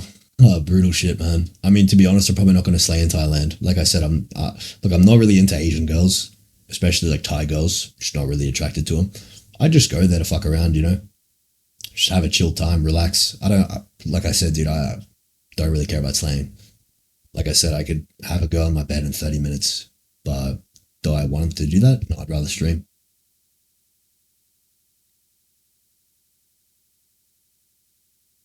What can I take to eliminate social anxiety? Psychedelics. Nothing will beat psychedelics long term for social anxiety. Because social anxiety is mainly an ego thing. Right? Like if you have a hierarchy of fears, you've got like fear of approaching women, fear of getting into a fight, fear of like the fucking cops. The thing is, when your ego is overactive, your default mode network's overactive, you have like fear of approaching women at like a similar level as like getting into a fight and shit. So if you take a bunch of drugs or like take a bunch of alcohol, that just lowers your fucking your impulse control, your prefrontal cortex, your overall inhibitions, then you're probably going to get to the point where you're getting into a fight and doing dumb shit before you even get to the point of approaching. And so what you have to do is you can't just reduce inhibitions because then you'll just do dumb shit. So you got to change the order of your fears in the hierarchy. So you need approaching women to just simply not be scary anymore. Right? And then you have all the scary shit like getting into a fight, that's below. So then boom, you go out, you can easily approach. You don't even need to be impulsive about it. And then you're still not going to do any dumb shit. So yeah, I would say you need to modulate your ego more than just overall inhibitions. What age did you become unnatural? Nearly 19. That's when I hopped on like MK and shit. I hopped on test when I was like a bit over 19.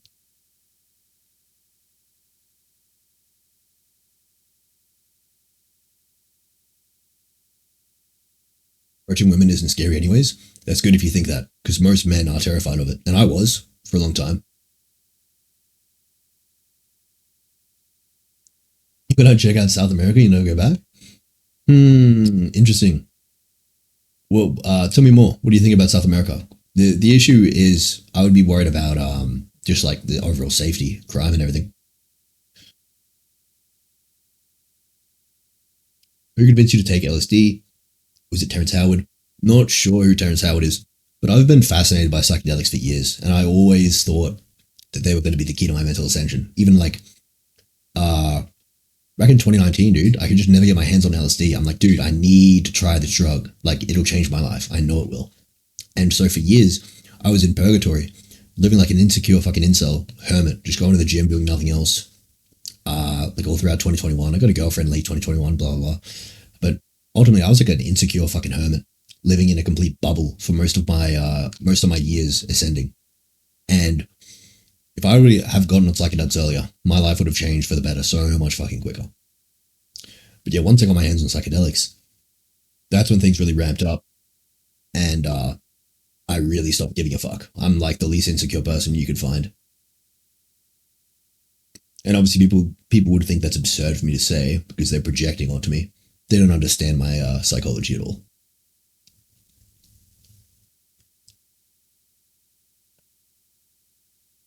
Shrooms are incredible, 100%.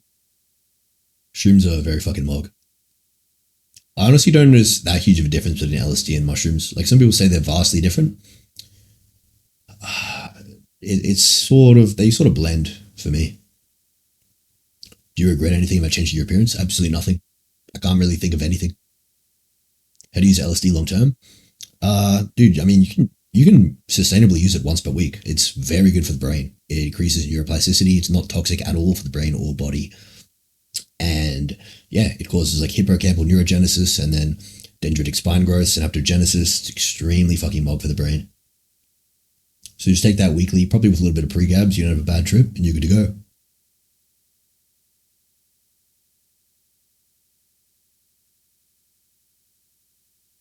South America is not as unsafe as the media made out to be. If you're in the tourist areas, it's very safe. There are huge industries for these countries. Colombian and Brazilian chicks are some of the most attractive and feminine chicks you'll find. Just need to find real ones outside of tier 1 cities, not paid prosies. Interesting. I might check it out at some point. Who knows, eh? When did you lose your virginity? I lost it at 19, nearly 20. And it was like an awful story. I don't want to go into it, to be honest. So bad.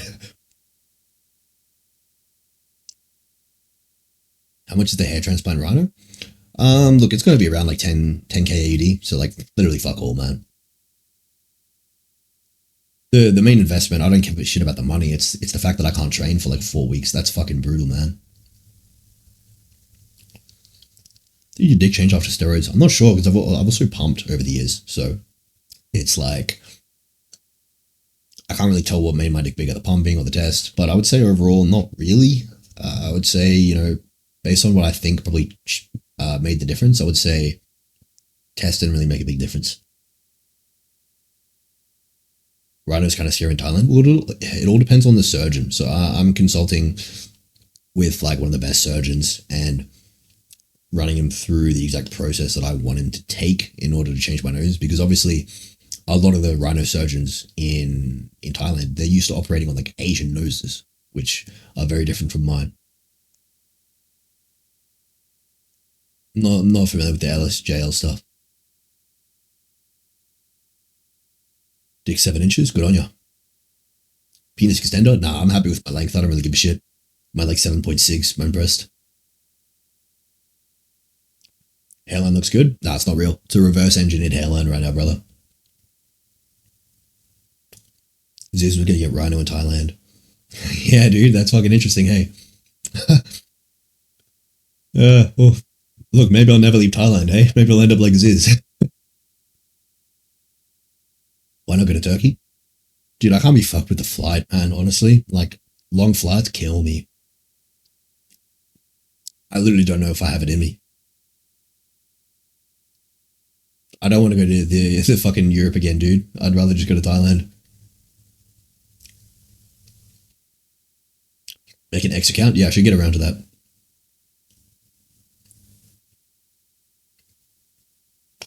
How much daily water? Probably like 5 liters or some shit. It's a shit ton if I go to the gym, man. I can drink like 3-4 liters in a gym session.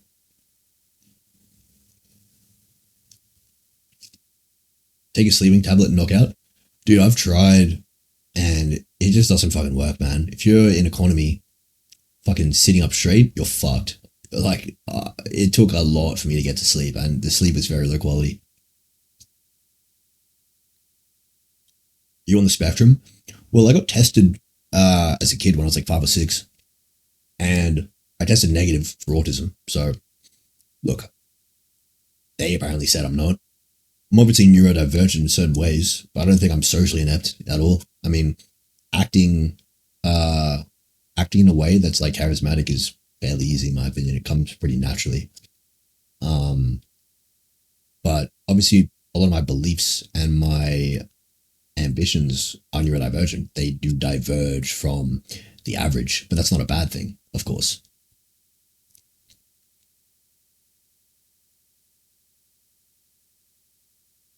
Like, anyone who's hyper successful, hyper motivated in a certain field, they are neurodivergent in some way because the average person doesn't think that way. Any big collabs planned in the future? Yeah, well, when I go to America again, I'll meet up with the boys, Clav, Cookie, all that. That'll be fun. Thoughts on Face IQ? I think he's a good guy.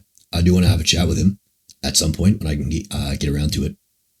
We have differing beliefs, but I respect his dedication to his work and like finding out what's optimal. That's what I respect about him.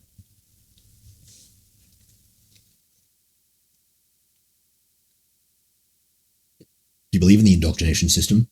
It depends on what you mean by that. If you could elaborate. Can we expect any collabs soon? So as I said, in a few months, I do plan to go back to the USA and meet up with like Clav, Cookie, stuff like that. In the meantime, I'm going to Thailand pretty soon, probably.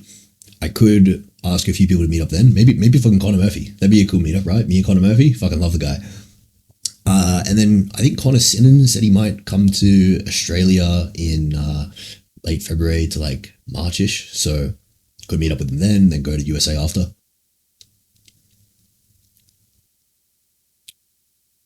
I got the hair and teeth in Turkey last year. Oh, how was it, bro?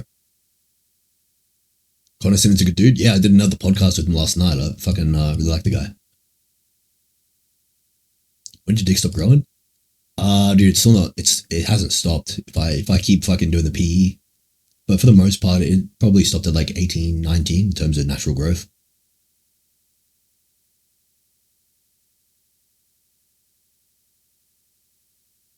Why wouldn't you go under? You're scared of the anesthesia like fucking you up.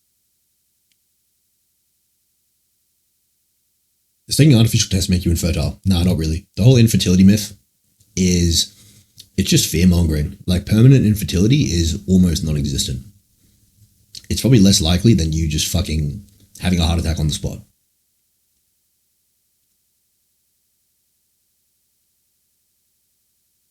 Yeah, with teeth, I was thinking I could get very, like, make this tooth like slightly bigger, like just mild things like composite bonding, just getting perfectly shaped teeth.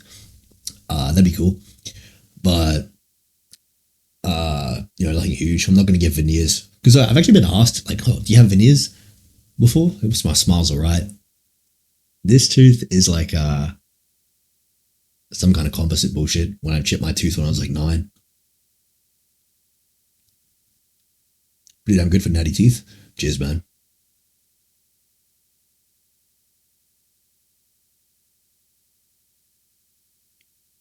How you get them white? Hydrogen peroxide strips. You just simply can't go wrong. Hydrogen peroxide is the tried and true method for getting white teeth. So get strips that are like 6% hydrogen peroxide. Use the fuck out of them. You'll get white teeth.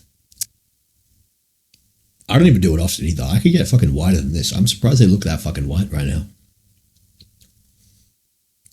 When do you get the hay usually? Depends on my sleep schedule, but I wake up at like 4 p.m. So I'm chilling for a while.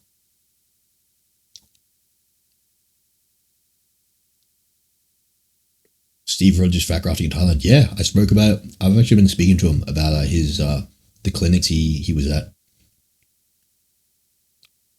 Does hydrogen peroxide damage enamel? Not inherently. So if you use it sparingly, it shouldn't damage enamel at all. It should just cause maybe temporary sensitivity. It's just leak out more than 20. Yeah, but it's slowed down in the past year a little bit because, like I said, I went on a bit of an egotistical spree throughout 2023 and 2024, trying to prove to myself like that I'm attracted to women by slaying. I'm pretty over that right now. And I think it's good that I got it out of my system pretty early on because I think a lot of people get roped into just year after year. They're in their 30s. They're still trying to rack up slays to prove to themselves that they're attractive and valuable. And so I'm glad I got that out of my system in like 2 years. Under 30? Yeah. Yeah, my slay count's under 30.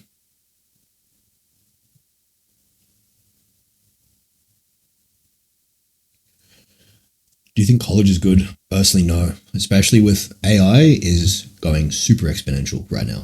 So most jobs are completely fucked. And yeah, so going to uni is probably not too ideal of an idea right now, in my opinion. Ever slayed a Stacy Light? In my opinion, yes. In fact, my most recent one, I would consider a Stacy Light. Not really going to go into who it was, but it was seen on stream, so.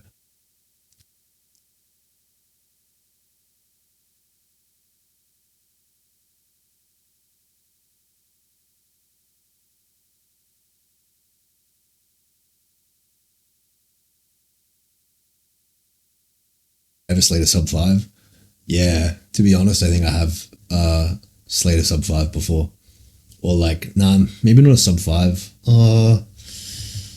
So there was one time I was with a mate, and it was like, we're in the valley, it was pretty late, and he just sat down next to two girls, and he just started talking to them, hey, what's going on?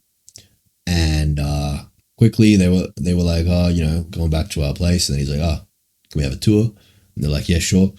We go back there, but he gets a good one, and I kind of copped the bad end of the stick, and I was like, fuck it, I'll take one for the team.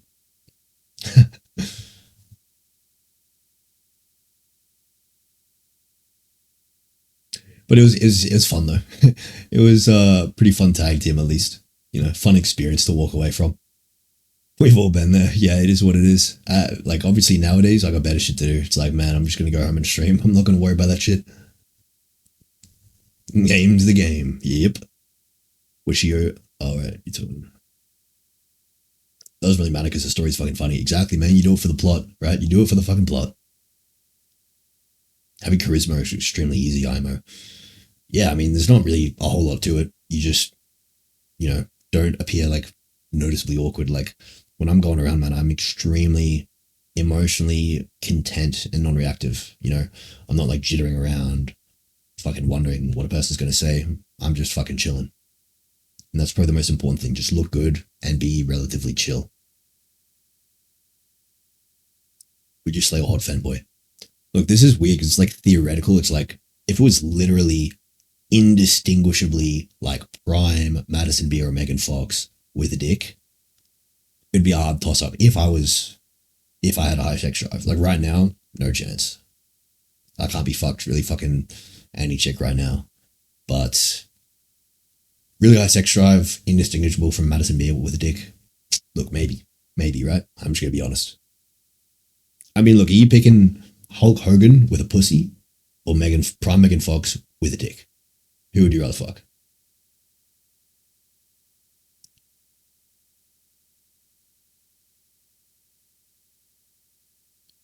How do you think you'd look right now if you took absolutely nothing? Probably pretty shit, dude. Not too ideal. Gonna fuck ladyboys in Thailand? Nah, probably not, man. That's like realistically, I'm not egotistically against the whole thing. Like if I was really high sex drive and there was literally an indistinguishable Madison Beer clone with a dick, maybe. But realistically, I'm going to go to Thailand and I'm going to have a low sex drive and all the trannies are going to look abominably subhuman. So realistically, no.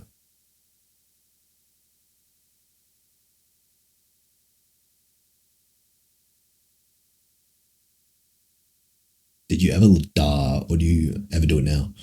So when you say, do you just mean like doing nothing, like relaxing? Or do you mean like lacking belief in myself or something? Madison Beer isn't even the hottest woman. To each their own, you know what I mean? Like I don't worship any woman, but I would say, you know, she's just one example of like a conventionally attractive woman.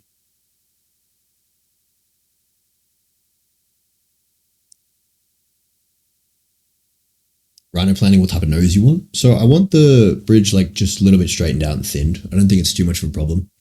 And then overall just deprojected. So they need to like cut out this part and a bit of this part and just essentially make my nose just project less forward, right? So this distance will be smaller from the side.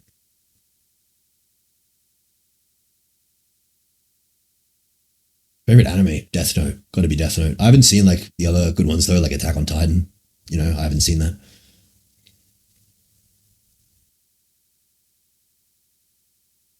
Look up club thumbs. Megan Fox has them. Absolutely horrid. I mean, being bad mentally and doing nothing with life. I've pretty much never been that way. Like, I used to kind of be that way back in, I don't know, when I was like 18. I'd just play Overwatch like 12 hours a day. That was basically my life, like being good at Overwatch. I'd wake up, how can I be better at Overwatch? But then, you know, I had the whole clubbing origin story, got fucking dragged out to the clubs, I was literally just a joke amongst all these guys who appeared to mog me to death because I felt like I was like a fish out of water, like a gaming nerd with all these like anti-club goers. And that was when I started to lock the fuck in on everything. And since then, I've never ladard. Like, I ladard occupation and everything for a bit. Like, I didn't work for a while, and then I was just doing like part-time security work. But I always had the vision of like improving my looks at all costs and everything like that. So I'd say over the past like 6 years, I've never really ladard. I've always had some goal that I've been striving for. And nowadays, certainly not, right? Like, I'm more locked in than ever now. Do you get a lot of spare time? I get as much spare time as I want, man. Like, this week, I was just ignoring the hate, playing a bit of fucking Overwatch, to be honest. I hadn't played it in like a year. Just hopping on, playing a bit of Overwatch. I got a new monitor. I was just fucking chilling, doing a bit of that. And what's your highest rank in Overwatch? I was like, back in the ELO days, my highest was 4200, which is pretty good for OCE. Or no, it was like, it was like 4100. In Overwatch 2, I've got like 5 accounts to GM. Why is your sex drive low? Really low fat, mainly. Really low fat diet. Would you do gaming streams? Look, if I got a vast majority of people saying that they want to see me do a gaming stream right now of Overwatch, I would do it. But I feel like most people would want to see a desktop stream. Main in Overwatch, Doomfist. Doomfist and Zarya. It used to be Genji and Doomfist back in the day, but I'm not good at it as a DPS anymore. You watch Berserk? Yeah, I like Berserk. L game streams? I agree, man. Like, realistically, people don't know me for being an Overwatch player, so I feel like it's not really ideal for viewership.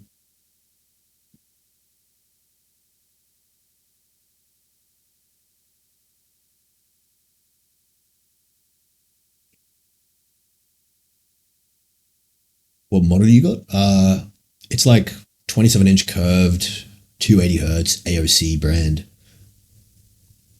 Have you taken levothyroxine? No, I've T3. I'm not into taking thyroid hormones. I don't need them. Gaming stream could be fun. Who's ideally your dream collab? Ooh, that's an interesting question.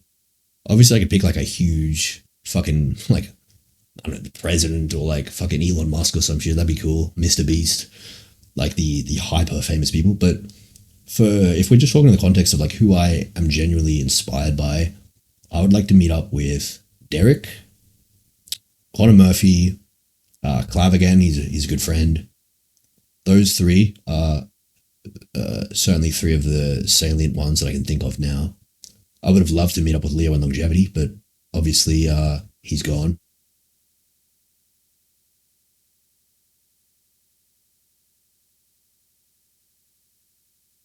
If you ever play for fun, might as well stream. Yeah, I could do that if I'm just fucking chilling at some point. Remember when Connor Murphy went through his full mental trip out?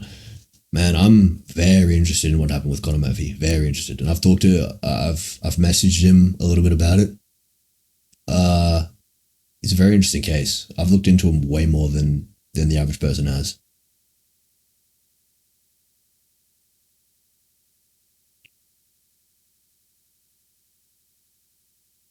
Did you sweat on AIM labs? No, I was never into that. I was like, man, like AIM is very situational and game based. Like, someone's really good at aim on CS. They come to Overwatch, they can't aim for shit a lot of the time. So just play Overwatch if you want good aim at Overwatch. You a fan of Connor Murphy's protocol? Well, I definitely understand the logic behind the Nightfall's protocol. I fully understand the logic behind it. I think Connor Murphy's a very logical and smart guy. I see a lot of parallels between me and him, but I just think he obviously, and self-admittedly, entered like a pretty hypermanic, grandiose state for a while, which kind of hindered his judgment for a little bit, but overall he's a very, very intelligent, switched on guy, as far as I can tell.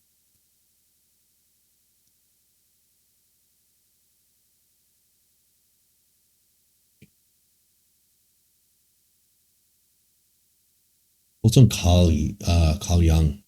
Look, I've looked into a bit of his stuff, but I'm not huge on him just yet. He's kind of into like psychedelics and awakening type shit, is he?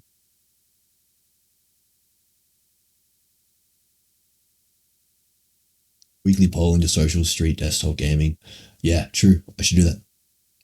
Do you read books? Nah, I don't read books. I do spend a lot of time talking to AI though.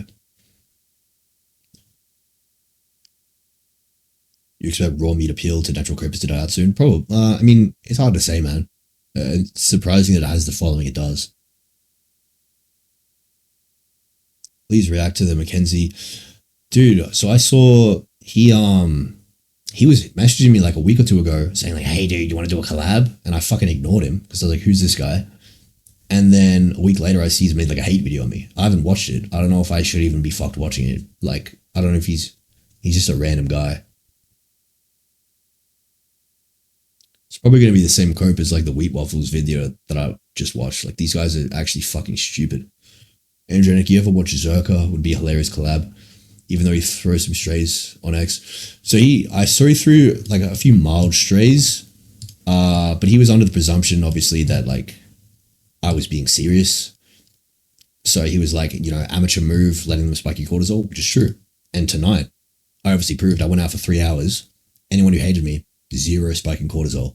So I can see where he's coming from. He's a smart guy and I have watched his stuff and I would like to collaborate with him.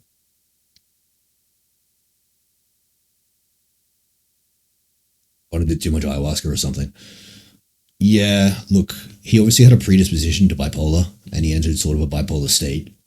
But ayahuasca, yeah, it seems like ayahuasca, if you're like a creator who's trying to be productive, ayahuasca is not a good option compared to like psilocybin and LSD, just based on how it works. So I'd probably avoid it in terms of which psychedelics to do. But I think Conor Murphy now is pretty grounded. I think Conor Murphy's psychology now is very good, actually.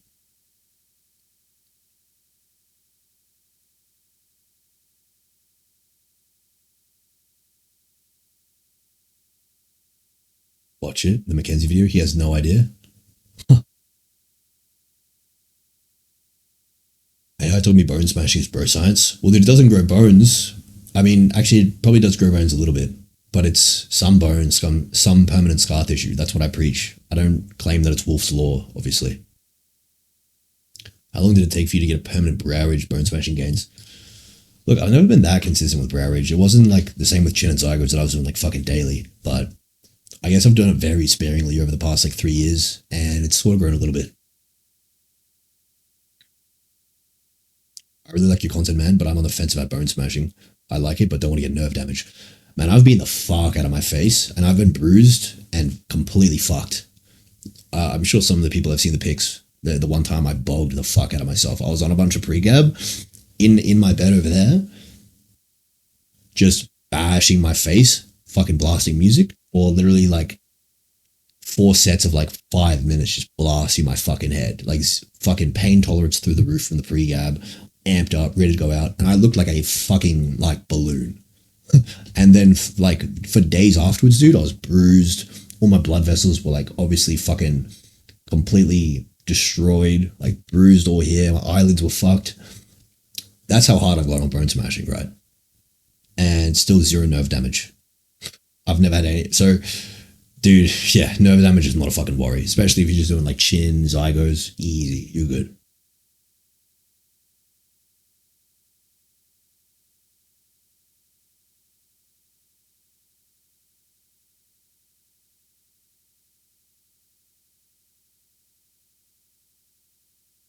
Buzzcut looks really good. Appreciate it, brother. Would be good to watch Mackenzie vid, but he gets some views. Yeah, I'm not sure if I want to give him like publicity. Like I haven't watched it, but it's like, do I have to watch every video of like a jester taking shit out of context? It's like, is it even worth my time?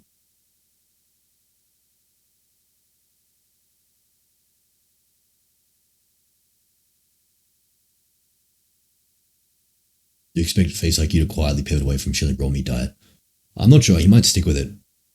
I mean, like, raw meat's not the end of the world, right? It's not necessarily that bad. it's fine to like eat raw steak compared to cooking it. It's just that it doesn't really have huge benefits to it, you know? And personally, I think it's kind of fucking not too delicious to have raw meat compared to cooked, but to each their own. Looks like you had a black eye, yeah. You don't know your ethnic background? I'm like basically like just Anglo, you know? Fucking Scottish, Irish, British.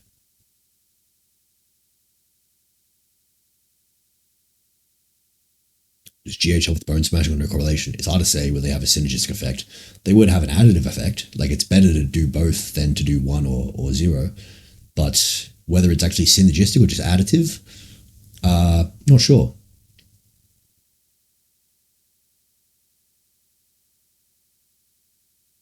Do you recommend pharmaceuticals from India? I think if the source is right, it's not too bad. Yeah. What do you weigh? I'm like high 90s right now. I'm pretty fucking light. I'm pretty lean, man.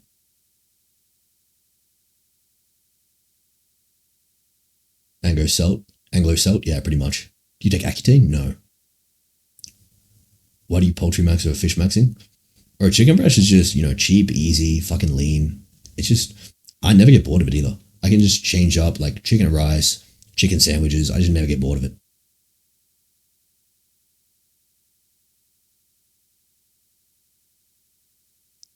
Regret doing the buzz cut? No, 100% no. My hair looks shit, bro. So it's whatever. Like switching things up, making things novel. It's good for my platform anyway. You know, people see the buzz cut. Oh shit, Androgenic looks different. So it's good in that way. It creates novelty.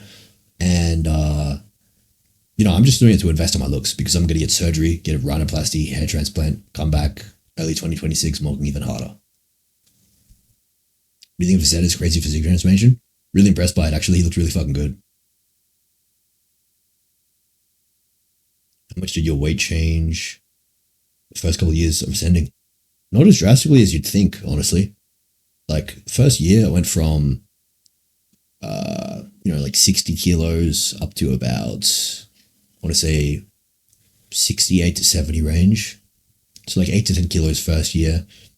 Second year, I went from about, yeah, it was like, so I went from 60 to 68, like 8 kilos the first year, and then about 68 to like, maybe like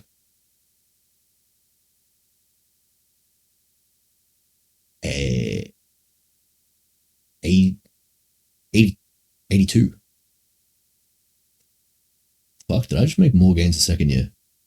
I guess, yeah, the first year I only hopped on test halfway through. Doesn't fucking matter. About 20 kilos the first 2 years.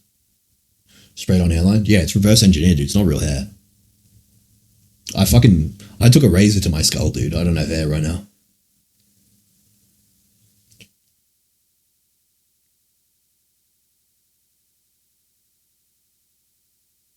You hit the side of your zygos? No, fuck no, dude. When I hit the side of my zygos, I look fucking disgusting. Completely botched.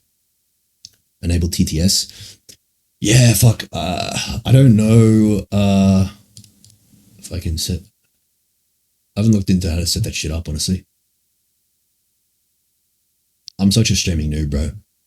I'm just trying to rack up more followers on here. I don't really even care about making money on here, bro. I get enough from like coaching and course. Like I'm chilling. I guess I will set that up though for next stream if I can be fucked. But I'm just doing this shit for my own enjoyment and just for how it benefits my platform in other ways. I don't need donations.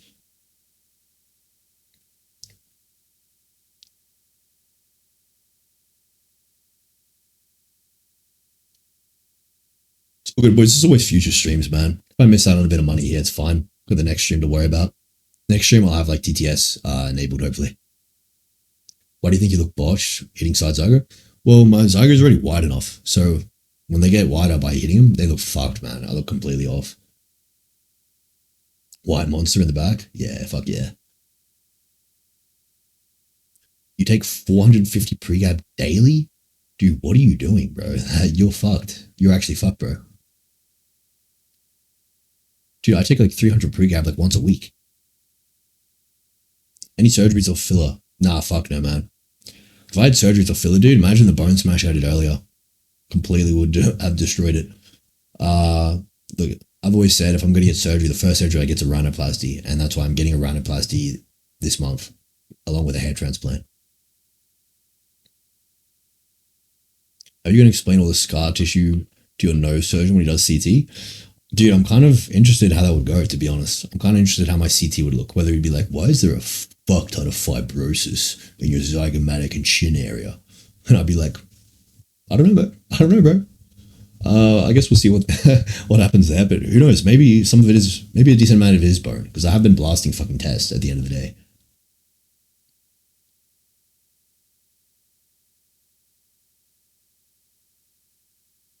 Liquid rhinoplasty sounds bad if it's temporary. Lasts about a year. Ugh. Fuck that, dude. Why a hair transplant? You have a good hairline? Not a real hairline, bro. It's a reverse engineered hairline right now.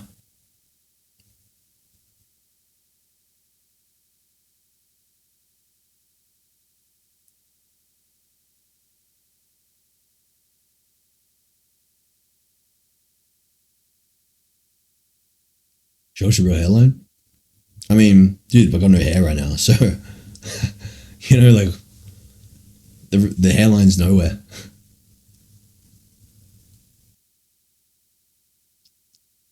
No, and I'm like Norwood 2 or some shit. Like I've always had a shit hairline. That's the thing. That's why it's always been one thing where it's like eventually I'll just improve it. Like if you look at old pics when I had the forehead out, wasn't looking too good, right?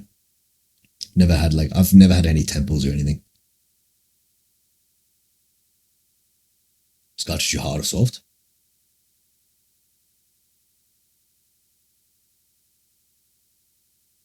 I mean, this is a bit of swelling because I fucking hit this tonight, but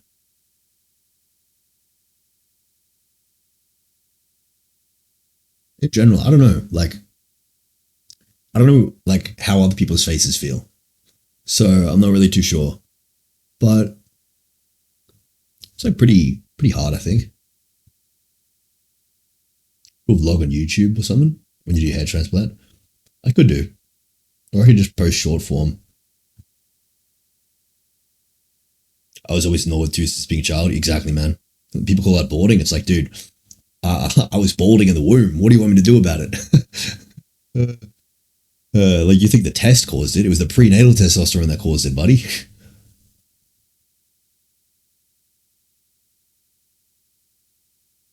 I don't believe in bone smashing. That's fair enough, man. I mean, I'm not preaching it to be the only way to ascend. Like I am here getting 2 surgeries in a month, within the month. So, improve in any way that you want. You can try out bone smashing, and I guarantee if you do it hard, you will get scar tissue that'll look like bone. And apart from that, blast a bunch of tests, get really good physique, get lean, and then get some surgeries that will benefit you. When are your surgeries due? I haven't planned an exact date yet. I'm still working out the exact logistics of it, but I hope for it to be within the month.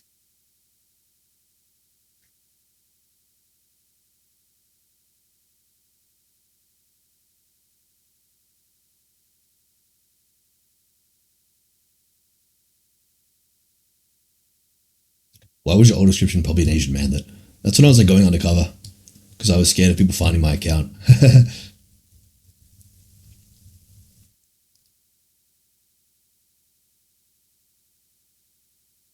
Thoughts on wigs? I mean, dude, not like, it's a bit of a frail fraud because if the wig comes off, it's done, right? I mean, now I could probably just wear a wig since I'm like, everyone knows I'm fucking shaved.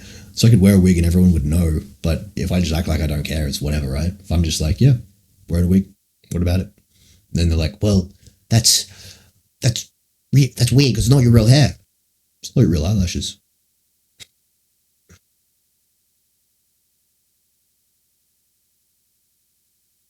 What do you use for teeth whitening? Hydrogen peroxide strips.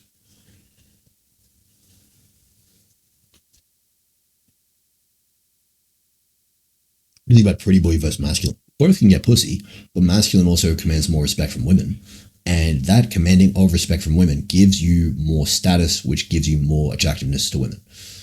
So I would say going the masculine route provides more of a positive feedback loop in overall attractiveness.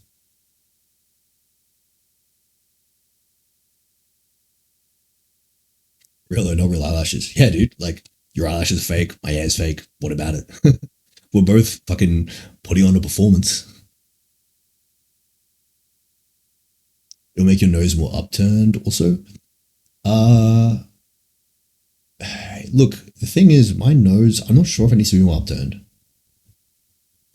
Because obviously it needs to be overall smaller, but maybe slightly more upturned. I don't think it's necessarily like too downturned. It's just fucking like really over projected. So if I'm looking down, it'll look more downturned than it actually is, right? Or if I'm looking up, it doesn't look downturned at all.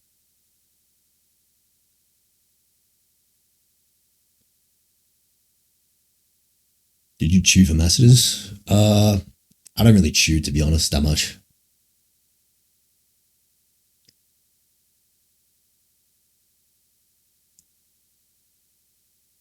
Why is hydroperoxide strips Crest so expensive? You can get some other knockoff brands from, I forgot which one I have, but it's like some watermelon flavored shit. It was pretty cheap.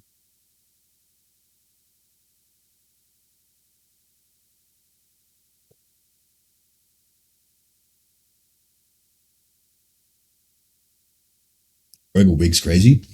I agree. That is a pretty hardcore fraud. But at the end of the day, if you own it, then no one else can really say shit about it. I think you'd be surprised. Women are definitely attractive. Women are definitely attracted to a guy who genuinely doesn't give a fuck. And I'm telling you, I genuinely do not give a fuck. Right? I'll openly say, like, yeah, I'm on test. Yeah, I'm on a bunch of fucking LSD. Yeah, I was like brutally traumatized as a child being a fucking incel loser. Yeah, I fucking drew on this hairline. Yeah, I can put on a wig and say I'm wearing a wig. I don't give a shit. Because I know that what I've done is improve my quality of life. I feel like no one can look at where I started and the actions I've chosen to be where I currently am and say that I've played my cards badly. I genuinely don't think anyone can fucking say that unless they're completely retarded. How to fix trauma from getting bullied when young? I think psychedelics are like the only reasonable way to efficiently do it.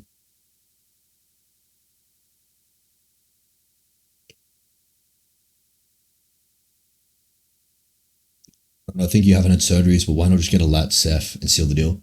I'm not sure, dude. I'm not really... If you think that I've had surgeries, like, I feel like you're kind of just an idiot, to be honest. Like, if I were to get a surgery, obviously rhinoplasty would be the first one. Like, I just bone smashed. Like, I just bone smashed my chin and zygos on stream. Like, if there was filler implants there, bro, realistically, dude, if there was titanium right here, I don't think I'd be willing to do that, right? So, and that kind of proves it. You take Cialis for slaying? Yeah, usually.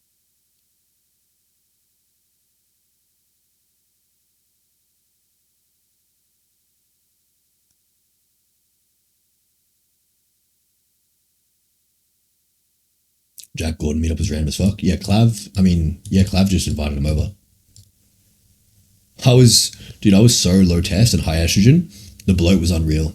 Dude, test to estrogen ratio is the ultimate thing for bloat because test and estrogen, they basically battle for capillary permeability. So if you have high estrogen, low test, your capillary permeability, the water just spills out into interstitial tissue and you look like an absolute fucking ball sack. That was ridiculous, man.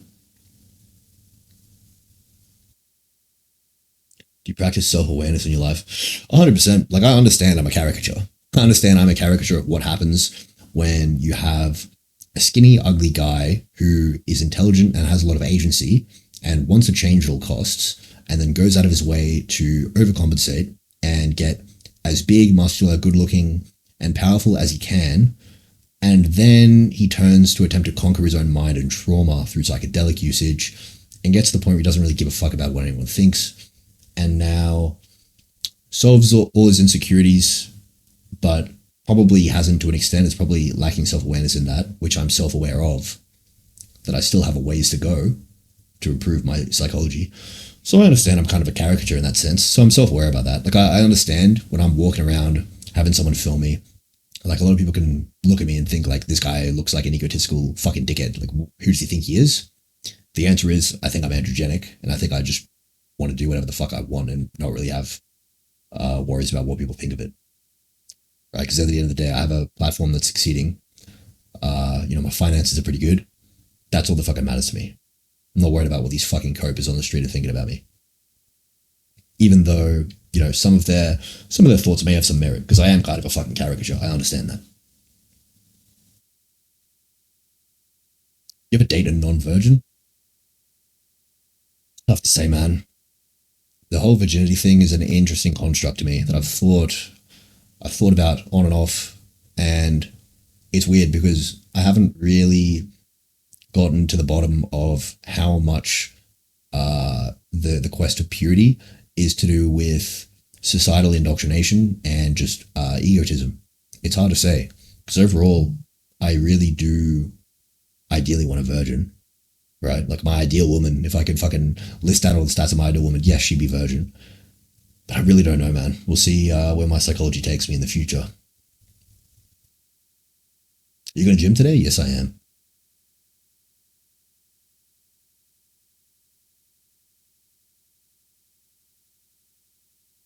You ever slay a virgin? No, I've never slayed a virgin, bro. Do they exist? I mean, the thing is, it makes sense because if you look at my past, so I've had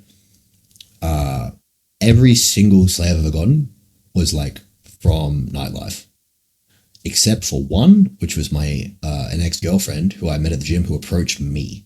So she approached me, meaning she likely has high extroversion, probably not like your ideal woman, right? If she's going out to approach a guy who looks pretty intimidating, probably a bit of a red flag.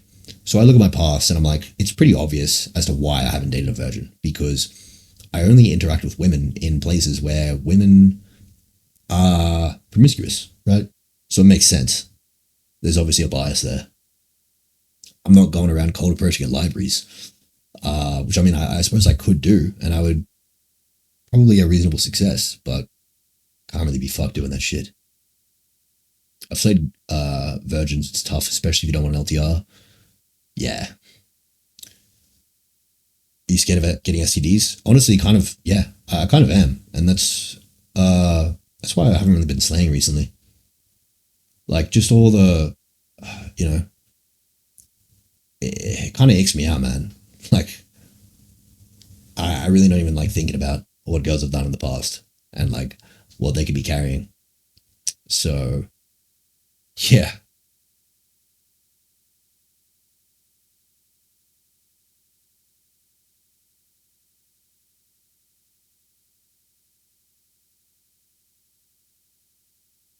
Jung believed that visions and insights gained through chemistry were pure gifts of the gods, for which one pays a heavy price. He argued that true transformation, individuation, is a lifelong, painstaking process, and a chemical shortcut bypasses the necessary work for genuine, lasting change. I kind of get what he's saying.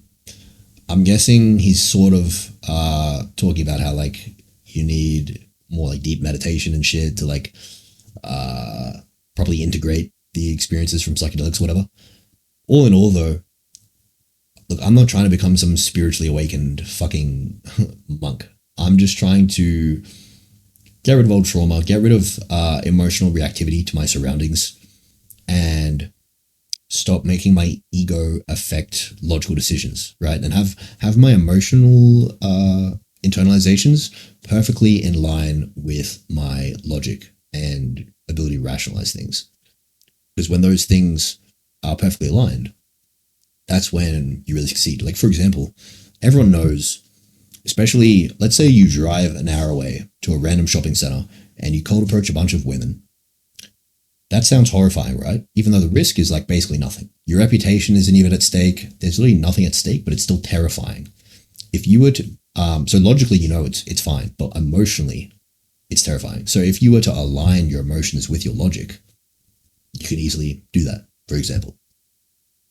And so that's an example of something that psychedelics can sort of help you internalize. Hair transplant? You're not even receding? Bro, this isn't even a real hairline.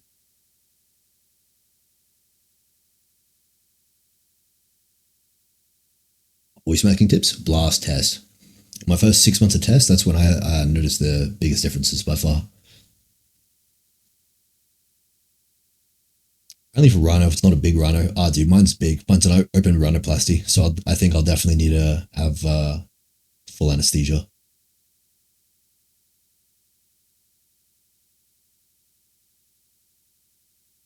Where are you heading for LTR? It's a good question, man. Obviously not the West.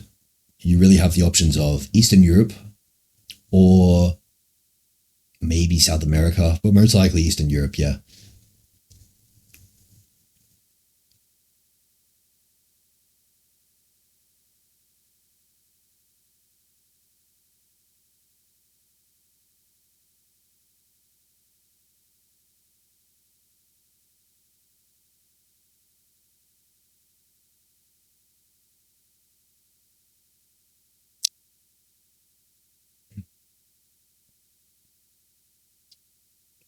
You mean on that you only got recent AIs recently? I mean real AIs. Yeah, dude, all my AIs previously were bunk, all of them. So I've never had an actual aromatase inhibitor.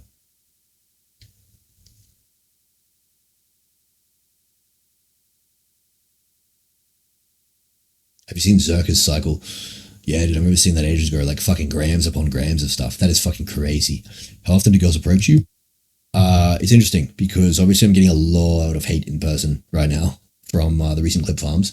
But if you watch some of the streams of like New Year's and the stream prior to New Year's, dude, I was getting pretty insane attention, right? Like approached every fucking 10 minutes. Girls asking for pics, girls asking me to fucking hug him and shit.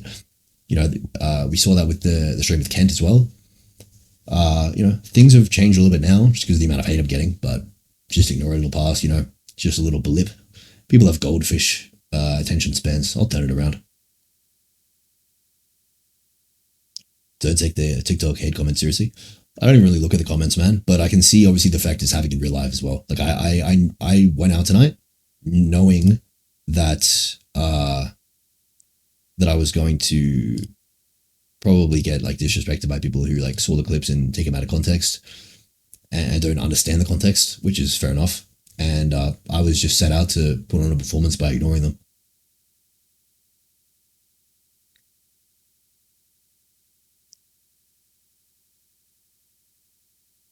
Do you think girls are scared to approach you now because of the clip farms?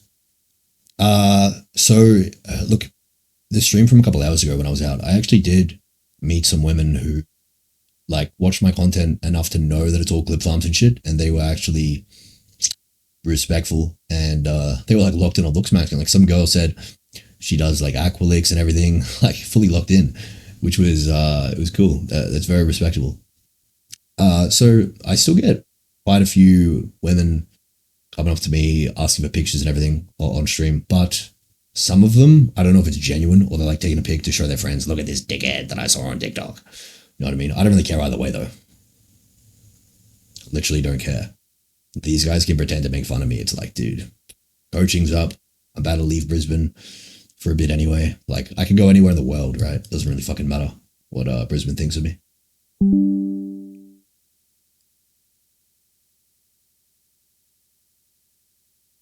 Why don't you have the reach that Clav has? I'm not sure what you mean by that. Like, Clav is just a bigger creator. Clav is extremely viral. I don't understand. Like, it's like me asking you, why don't you have the reach that Mr. Beast has? He's a bigger creator.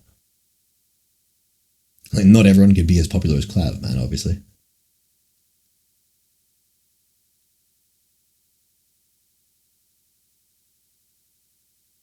You going out late? I already went out. I'm back home now, chilling.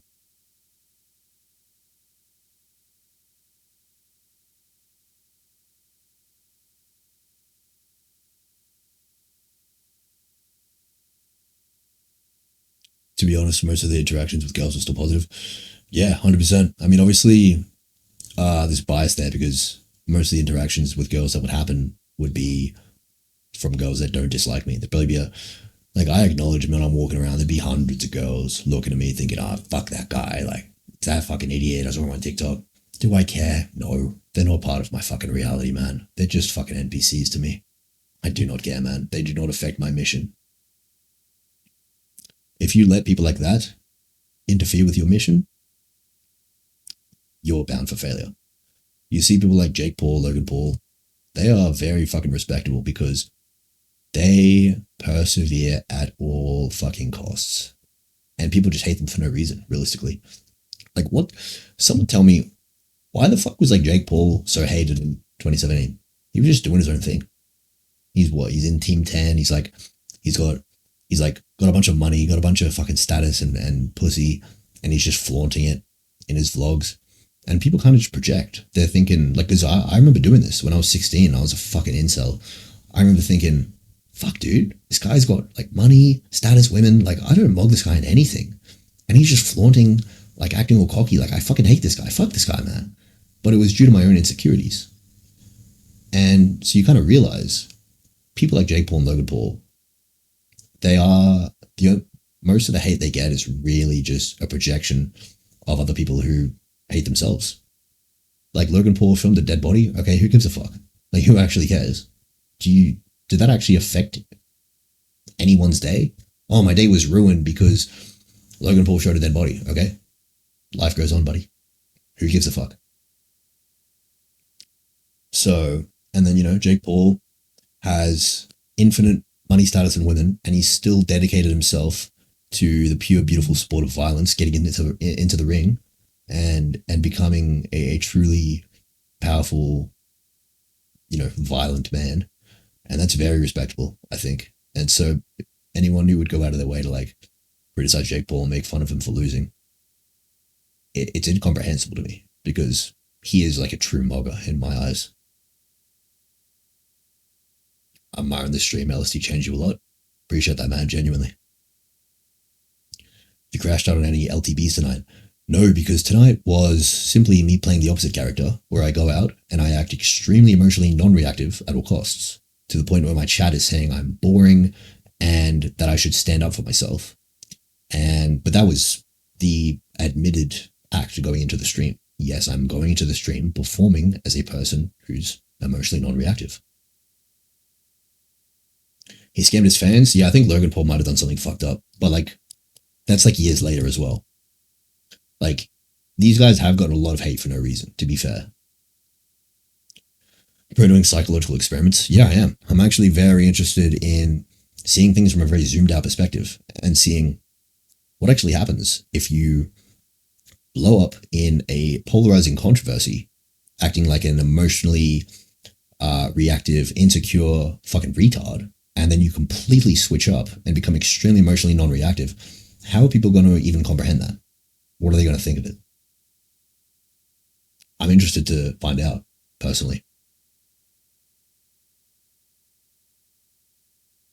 What do you think these NPCs do during the day? Man, these are the guys. I don't know, they're just on TikTok posting hate comments, like, I don't know, maybe capturing a random candid of me, putting in a comment section of like some clip that I'll never even see. And then maybe they fucking pay for OnlyFans and like jerk their little micro penises, and then I don't know, maybe play a bit of video games. I don't really know, man. They don't do much. And maybe they'll go to the shitty wage slave job, wake up, fuck, gotta do it again.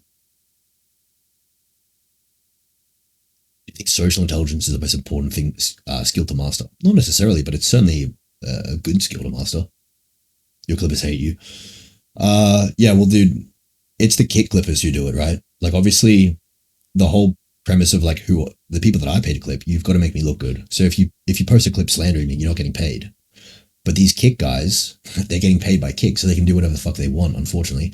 But still, I mean, I'll take the publicity. Like, everyone knows who Androgenic is now, so that's one thing.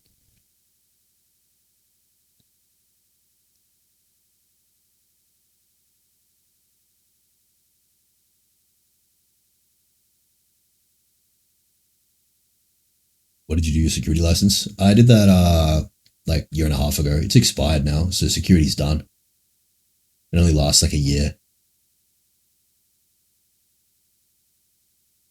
Do you think the people on the forums are weird degens? 100%. Yeah, most of them, obviously, they're going to get funneled down into failure, for sure. But the thing is, that's like every sphere, you know? Every single sphere that you enter, most people are going to fail because most men are destined for failure, right? Throughout history, the majority, it's Pareto's principle, 80-20. most men are going to get stomped out of life. That's just how it is. Most men are going to work shit jobs, get paid fuck all, and really never actualize their potential. And a lot of that is because of their internal self-doubt, self-hatred, lack of intelligence, etc. And so you have to break out of the funnel and not be one of the people who get stomped on. And the people who get stomped on, they're the type of people that are obviously like posting like hate TikTok comments. You've got to be better than that. You've got to be individualistic, focus on improving yourself, and focus on not being just another one of the retard blobfish men who were just like all the other men in history getting stomped on. Like, imagine, think about the guys who had to like build the pyramids and they got like worked to death. Like, what kind of life is that, bro?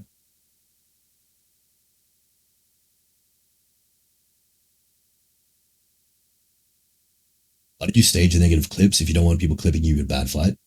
Well, to be honest, a lot of it was because the kick clippers literally like lied in the title and they framed it pretty badly, right? So that's a big reason why.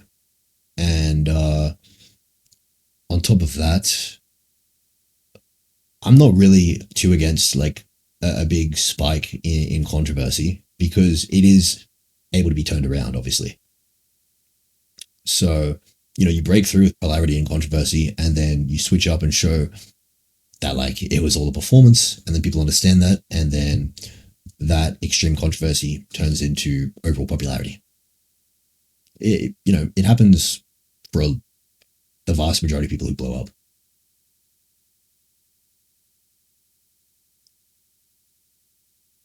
You still have aspirations to become a successful full-time streamer? I'm not sure, man. Like, if I get a steak deal or something, that's pretty cool. Streaming is not like my main thing. I don't want to be a streamer necessarily. I want to be an overall influencer, and I want to stick to, like, I'm still, you know, researching hours a day, introspecting on my own brain, and obviously researching more into pharmacology day by day. I'm very interested in it. And so I'm interested in human optimization to the fullest extent, helping all my coaching clients to the fullest extent. And yeah, streaming is just another side thing. I want to make more YouTube videos. I'm just fully locked in on my platform right now, pretty much.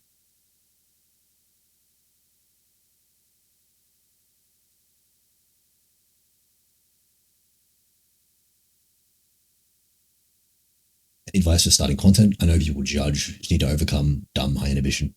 And all I can tell you, I mean, psychedelics would be the best way to kickstart it, but you just got to start small. You got to, like, when I started, I was terrified of parasociality. I was terrified of like people seeing people that I don't know at my gym or something, like seeing into my personality and who I am. That terrified me back in the day. So I breadcrumbed very slowly. I'd only show like transformation pics, like barely any caption, barely any personality injected into my content. And over time, I was able to become more emotionally vulnerable, show a bit more personality, and be okay with that. And now I'm fine with it. Like, people can know everything about me and have a completely parasocial relationship. I'm fine with that.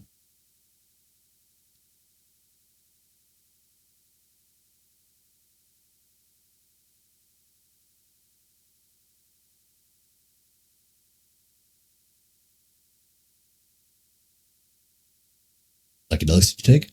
LSD is my favorite, but LSD and psilocybin, I take pretty much both of them. Like tonight, I took 200 UG LSD with 1.6 grams of mushrooms. 300 milligrams of pregabalin. Pretty gold stack. Can add a little bit of ketamine.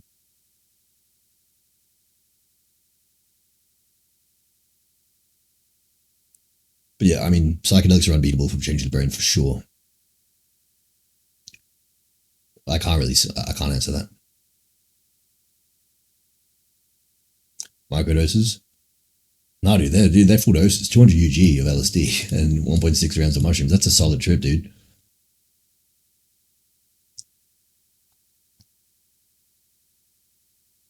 Aside from the clip farming, don't you think it's kind of a fucked up mindset to walk around seeing through a lens of looks are all that matter? Well, yes, but you have to understand I don't think that. I'm not necessarily just a looks maxer. I'm an everything maxer.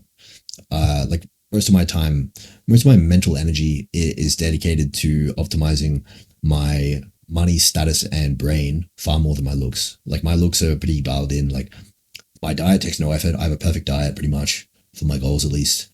Training, I love training. I love going to the gym. It's a great part of my day. Any PD use, easy. There is no amount of, LOOKSMAXXING doesn't take any effort for me. I pay no mind to it. It takes no effort. I'm focused on how to improve my brain, how to improve my platform, how to improve my finances. That's what I'm actually focused on day by day, right? So looks are far from everything. I can tell you that. You have any videos delving more into that? If you're referring to psychedelics, I want to make a video pretty soon on psychedelics on YouTube. I've tried nearly every psychiatric drug, LSD mogs. I agree. LSD is the best drug to ever exist, in my opinion. You seem obsessed with money and looks. That's sad. Give your life to Jesus, bro. Look, I'm not really going to get into this religion bullshit because the argument goes nowhere, right? But I'm not just obsessed with looks and money. I'm obsessed with optimizing everything about myself, and including optimizing not only my brain, but my personality. And for example, if I were to hate or disrespect someone for no reason, I would feel mogged by myself, my own brain, because I'd be thinking, why the fuck did I feel the need to do that? It's embarrassing, really. If you disrespect someone for no reason, that's genuinely an embarrassment. You should feel mogged by your own brain, because that always comes from a place of insecurity or self-hatred. So I'm at the point where, I want to optimize my brain to the highest degree, to the extent where I would never disrespect someone for no reason. And if I did, I would literally feel ashamed of myself. So I optimize every aspect of myself. I always think, how can I be a better brother to my sisters? How can I be a better son to my mother and father? How can I be a better friend to my best friends? That's the type of shit I think about. And the thing is that they can actually take my word on that, because I actually am locked the fuck in. If you're fat, if you've got a fat friend, what is that fat friend really going to sacrifice for you? Because he can't even sacrifice putting the fork down to save his own looks and longevity. So what sacrifices is he going to make for you, right? The amount of sacrifices I make, I'm sure my friends and family know that I would actually sacrifice for them, because I am actually locked the fuck in.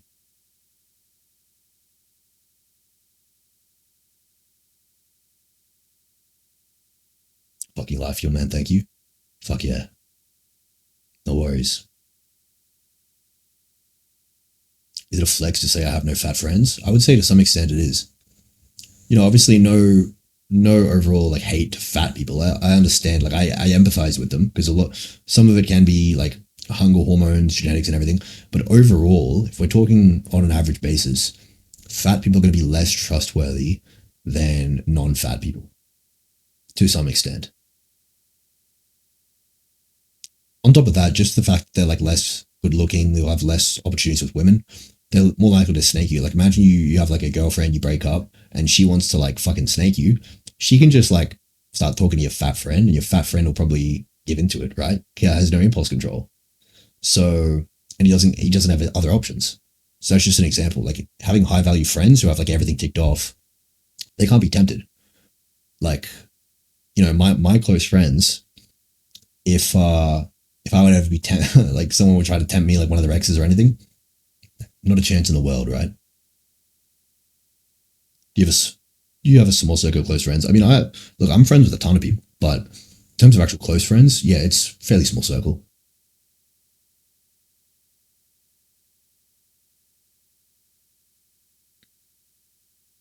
I usually sleep and wake up. Well, I wake up at 4 p.m. or 5 p.m. or something. So how to stop lying? Look, I'm very fucking simple with this shit, because I know that when I was lidaring, there is no amount of words that could stop me from lidaring, because it's just fucking hassling and nagging. You don't want to fucking hear it. If you're a lidara, I understand your brain chemistry is just not there. So my suggestion genuinely would be, the first step to stop lidaring is get your fucking hands on psychedelics. I'm serious. That is the switch up that you need in your life. So yeah, if you're lidaring, you literally don't have motivation to do anything.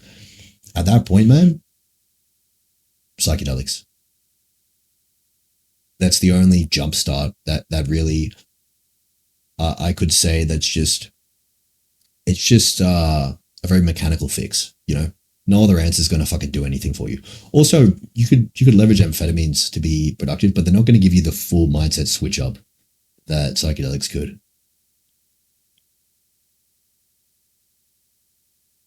Opinions on nicotine?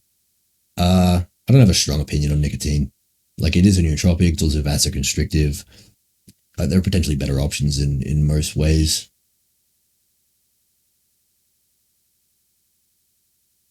How we get over social anxiety without psychedelics? It's very tough, man. There's no fucking easy way. There's no fucking pattern of words that I can say that'll cure your social anxiety. It's a grueling process. And psychedelics will make it easier.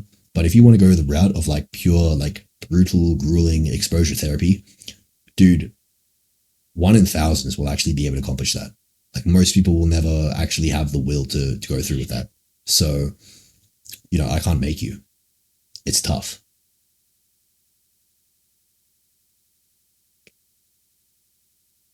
Does your course or whatever deep dive into PDs and other substances that produce side effects like SARMs and AIs? Yes, it goes completely in depth with all that.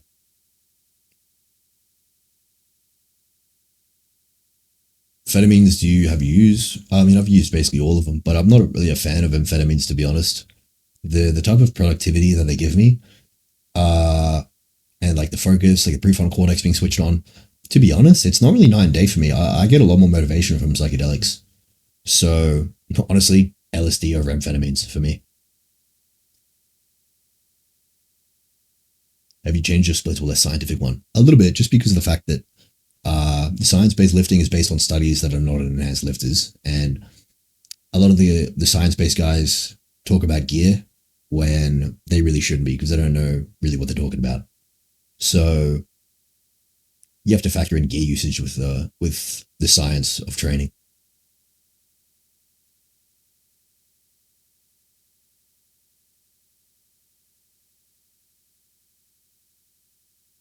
Learning how to fight is a cheat code for confidence.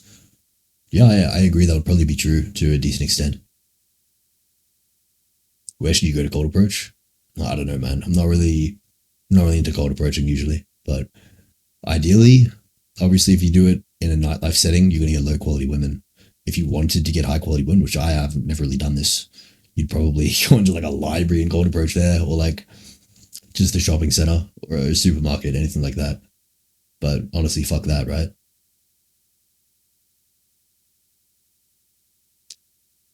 Amphetamines give you an anxious lock-in. Yeah, well, they do spike glutamate. They can definitely cause anxiety. Yeah, I'm personally not too big of a fan of them. Have you gotten girls on Tinder or Hinge before?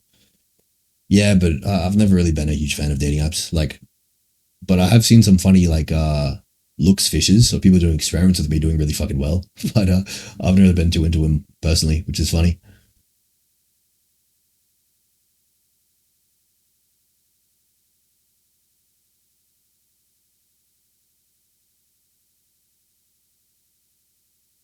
Damn, I've only been watching you from a distance on TikTok clips. Lol, my entire view of you has changed in 10 minutes. Fuck yeah, man, that's what this is all about. I appreciate that. But yeah, it's pretty comical how ridiculously I can be taken out of context when I'm like playing a character. I mean, I guess I really have to just give it to my acting skills. Maybe they're not as bad as I thought, right? I can switch into character pretty fast. So, dude, I can't believe Wheat Waffles made that fucking video of me, kind of like, he's slandering the fuck out of me, man. Like, he's such a fucking scrawny little like ginger cunt. Like, he looks like absolute shit. He has the audacity to say that my fucking physique is too big. Like, dude, I've proved this. Like, year after year, dude, I'm getting like more appeal, more approaches based on my physique. Girls are feeling my arms and shit. Like, character done. Love you, Wheat Waffles. How was that? Good acting? Clipped. You take psychs often. Do you have a tolerance? I think I do have a little bit of a tolerance, but 5-HT2A, the main psychedelic receptor, is pretty elastic in terms of internalization and recycling. So you can take it pretty frequently and then just take like 2 weeks off at one point, completely reset. Whereas if you look into like amphetamines, they mainly work on DAT and VMAT2. And if you start fucking with those transporters, man, they can be downregulated for months, right? So That's why I think another reason why I think psychedelics beat like amphetamines and stuff is because they're much more sustainable on the level of tolerance, just because they're mainly agonizing receptors directly rather than fucking with transporters. So yeah, I do have probably somewhat of a tolerance, especially after like the New Year's period, because dude, I took like 200 LSD with mushrooms like every 3 days, 3 times in a row, right? That's pretty extreme. But you know, I can just take like a 10-day break at some point and be like fresh. But the thing is, since they're not neurotoxic, it doesn't really matter if I'm building like a slight tolerance over a period of like dosing weekly. Like even if I am very slowly building a tolerance, all right, I take a 2-week break at some point, fresh.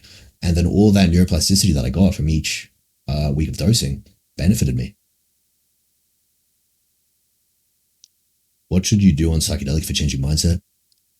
Well, you want to mainly do it solo and just lie in bed and completely starve the default mode network of anything to latch onto. So lie in bed, close your eyes, maybe listen to music, maybe don't, and just destroy your ego. And then you'll come back like pretty reintegrated and noticeably changed. You'll see the world from a completely different lens. One that isn't clouded by ego. Because ego is probably like an overactive default mode network, an overactive ego is one of the main things that makes life feel so heavy, you know? Like, fuck, everyone's out to get me. Like, if I post on social media, like, people will, like, be, I don't know, making fun of me. Like, dude, I got thousands of people making fun of me behind my back, I guarantee you. But I've also got thousands of people who love what I do, are inspired by me, and, you know, like who I am and are fans. So, at the end of the day, are you going to give a fuck about the haters or not?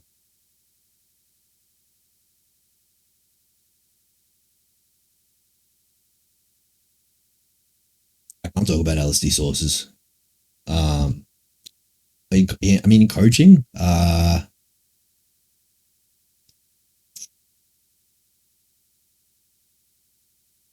in coaching, yeah, but we'd have to be very careful with wording. But I could give you a few tips, not necessarily, you know, all good. Sounds interesting, but NGL, I'm scared that shit would make me schizophrenic. Well, do you, like, schizophrenia is pretty rare, and do you have schizophrenia in your family? Do you have, like, an individual with schizophrenia in your family? My auntie has schizophrenia. I don't give a fuck.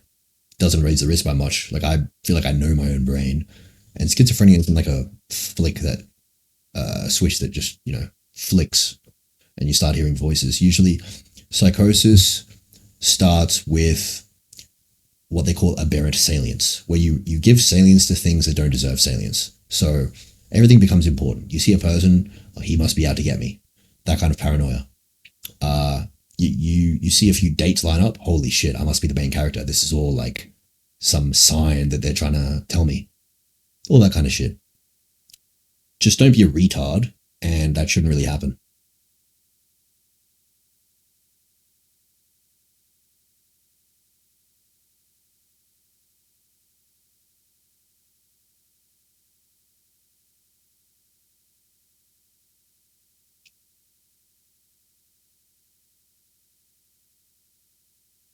No grey market, as far as I'm aware.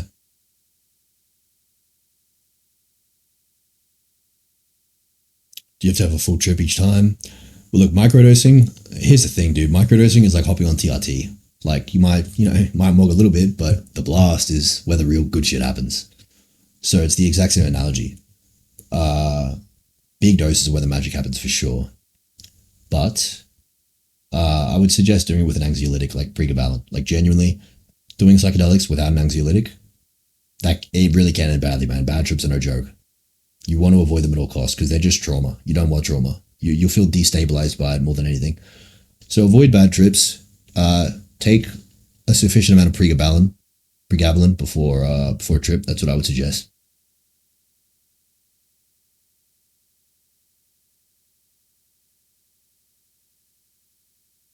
Microdosing, mini half dosing is best for most people. Well, here's the thing. I kind of disagree because microdosing, it's like, I don't know. It's imitating like a stimulant, I suppose, which could have merit if that's what you're looking for. But if you're looking for like severe changes to to your psychology, you definitely need decent doses. And here's the thing: obviously, a lot of people like Terrence McKenna, Sam Harris, they say that higher doses are actually better than moderate doses and less scary, because moderate doses are where like you can resist the ego death surrender, and when you resist it, you enter like a literal hellscape. Whereas if you take a high enough dose to where it's forced upon you, then there is no you to be scared.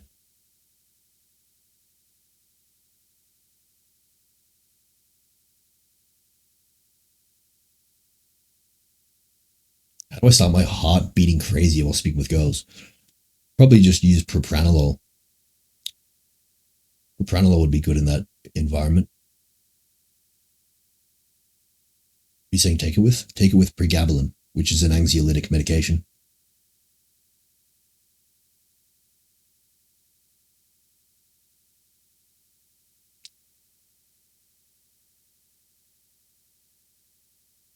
How can you predict a bad trip though? I feel like it's up in the air.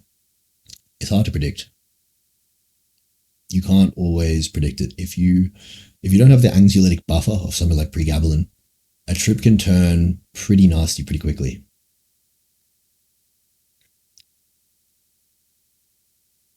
Have you had a bad trip? I've been put in like there was a time I did like 3.5 mushrooms, and actually 3.6, and I literally thought I was entering psychosis. Right, I started getting to thought loops of like fully thinking I'm going psychotic, and thinking like this is all added up. How can I not have seen this coming? Like I was on the verge of psychosis all this time, and so I killed it with every drug I had, like Seroquel, Pregab, and then I felt fine after like 30 minutes. I was chilling. But fuck, man, that was a hellscape. And then I had another one on Halloween. I don't know if you guys, anyone tuned into my Halloween live. I was just going around, fucking around, zeroing in. But I posted like 33 times that night on Halloween. I don't know if you guys remember. But that night, I took 3.5 grams as well, and without pregab. And I was like, and it was like 6 p.m., like gloomy weather. It was like apparently going to storm. I didn't even know if I was able to go out on Halloween. So like the environment was shit. I took this dose and I entered a complete fucking hellscape. I entered the identical hellscape of when I like thought I was going into psychosis. And again, like I just snapped and I'm like, yeah, I got to take every drug. The only thing that matters right now is killing this fucking trip. That's what it gets to the point of. And so luckily I had shit to kill it with. After like 40, 50 minutes, I felt better. And then I went out and mugged, like with zero in it, because I'm like, dude, I just meant like, I just literally was getting existentially tormented. I don't think I care about like a woman rejecting me anymore, right? Like things really get put in perspective, and you definitely get humbled a lot. Like if you think you're someone who can't be fucking scared or can't lose sense of reality, these things will humble the fuck out of you. Because I'm always very emotionally stable, but when you get to a point where you're literally scrambling through your drawers to kill the trip, that's literally like haunting tear. Yeah, it humbles you a lot. For sure. What about ketamine? I mean, ketamine's cool and all, as a bit of an add-on, but it's nowhere near as good as psychedelics, in my opinion. Bad trips with weed? I'm not a fan of weed at all, dude. I think weed's dog shit. What do you research pharmacology and all this stuff optimization? Mainly just through AI nowadays, man. Like obviously, I've been researching this shit for years, and I usually had to go through different fucking PubMed, YouTube, Reddit, all these copes. Now I'll just go through AI. AI is good enough now, and it's super exponentially improving. Just learn shit through AI, man. So that's where I've been learning mostly about all this pharmacology shit. Besides pregab, what did you use to kill it? Pregab, lamotrigine, baclofen, propranolol, all those pretty much. And then I felt God tier going out on Halloween, dude, after all that. Like the relative privation of going from such horror to such a beautifully euphoric state, and then just going out absolutely manic, posting 33 times, dude. That was a fucking brilliant night. AI makes research super efficient, 100%.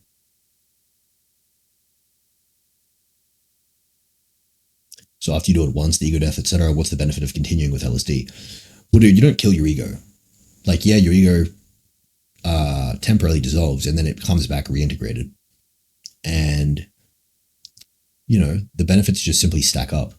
So it's not like you kill your ego once and you're fucking set to go. It's a process of dissolving your ego for an acute period of time, gaining insights relative to that, reintegrating, causing neuroplasticity, and just repeating that on like a weekly basis is what's really going to start to have large effects on changing your psychology. Weed makes you feel good when you're doing nothing with your life, and that's why they're legalizing it. Yeah, well, if you think about the stereotype of weed, what is the stereotype? The stereotype is a guy who comes home from his wage slave job, eats pizza, plays video games, and smokes weed and fucking jerks off. That is literally the stereotype, the caricature of a weed smoker. It keeps you complacent with a complete dogshit state of life. And psychedelics do the opposite, right? And not only that, but weed weakens the prefrontal cortex. It affects synaptic pruning of the prefrontal cortex. So if your PFC is not fully developed, it's going to really fuck you up. And it fucks up short-term memory in the hippocampus.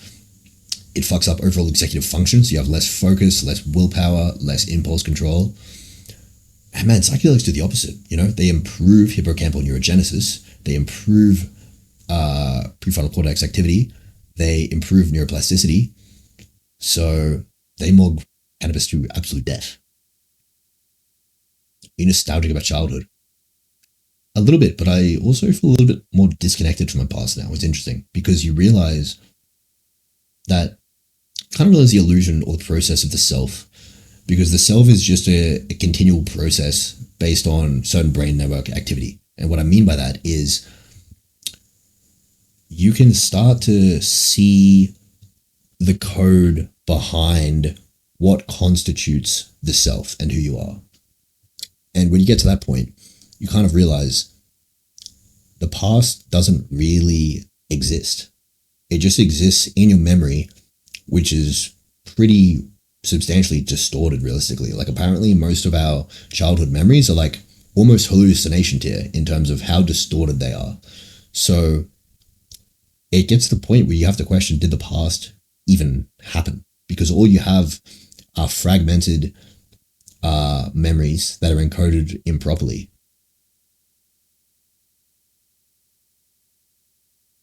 All there is the present. Would you ladar at home all day if you had enough money? No, I wouldn't. I'm very dedicated to my platform and what I preach. And even if I had a fuck ton of money, I would not sit around doing nothing because I'm very genuinely interested in the shit that I do. You know, you don't get to where I am, or you look at someone even way more successful than me, Mr. Beast, for example. He is, dude, he's mega rich, mega famous, and he's still taking flights fucking like every 3 days to different places, doing like organizing all this bullshit. And it's like, for what, bro? You're already fucking mug. And you realize it's the certain pathology that these guys have. Like they have the full conquering mindset. Like, yeah, they can sit around and fucking have a harem and have infinite money and do whatever they want for the rest of their life. But they have a desire for more than that, right? Just the infinite cycle of improving and conquering more and more. Same with Elon Musk, exactly. And in my case, I'm very interested in overall human optimization. I'm genuinely interested in being the best fucking version of myself that can exist. And so if I had all the money in the world, I would still be preaching that kind of thing. And I also have the strong desire to spread my ideologies like wildfire amongst the public, because I do believe that I have a way better formula to how you should live your life than what society is telling you. When does that end though? Well, when does anything end, man? It's a question. Like, is there really ever going to be a day where a hyper successful person just sits around and like, you know what? My bank account just reached like 18 million. This is the number. I'm done. I'm just going to ladar, sit around, get some sunlight every day and do nothing. Like at the end of the day, man, you're going to wake up and you're going to need to go and you're going to need to fucking do shit. And I feel like there's never going to be a point of complacency. Like, look, I'm having a great time. Like my life's going great, but I'm far from complacent, and that's fine, right? I don't need to be content or complacent because I'm still happy. At like 40, you're still maxing. Well, I'll definitely be maxing, but the question is, what am I maxing? Optimization is always the goal. Like I always want to make myself better. At 40, I'll be thinking, how can I be a better husband to my wife? How can I be a better father to my son if I have one? All that kind of stuff. That's what I'll be thinking about. Obviously, yeah, I'll still be focused on my looks. Like I'll still be in perfect shape at 40 for sure, etc. I'll still be focusing on my brain, keeping it as optimized as possible.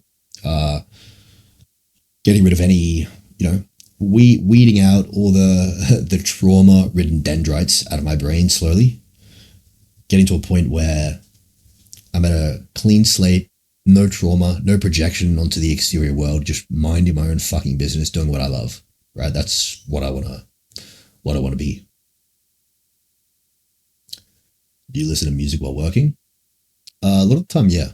A lot of the time, if you're talking about, well, like what's working, like if I'm just researching stuff, usually I'll just be researching for hours a day. I'll usually be listening to music in that period, yeah.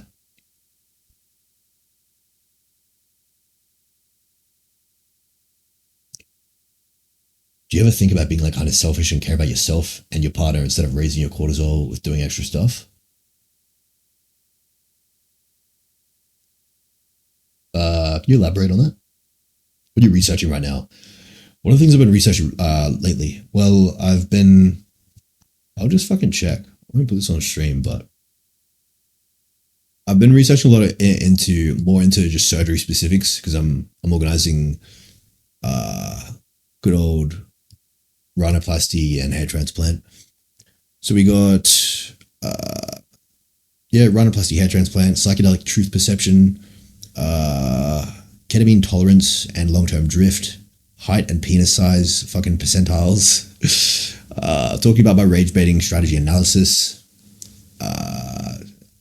talking about Kick streamer pay deals, IRL streaming culture in different cities, all this. But overall, most of the pharmacology stuff that I've been interested in is mainly like psychological, a lot to do with like psychedelics, different brain network activity, a lot of stuff with steroids and cannabis and how they affect the prefrontal cortex and which one's more damaging.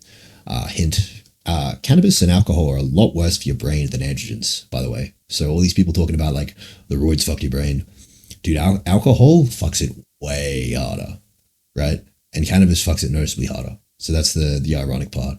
These guys will be fucking drinking every weekend talking about roids frying my brain. I don't think so, buddy.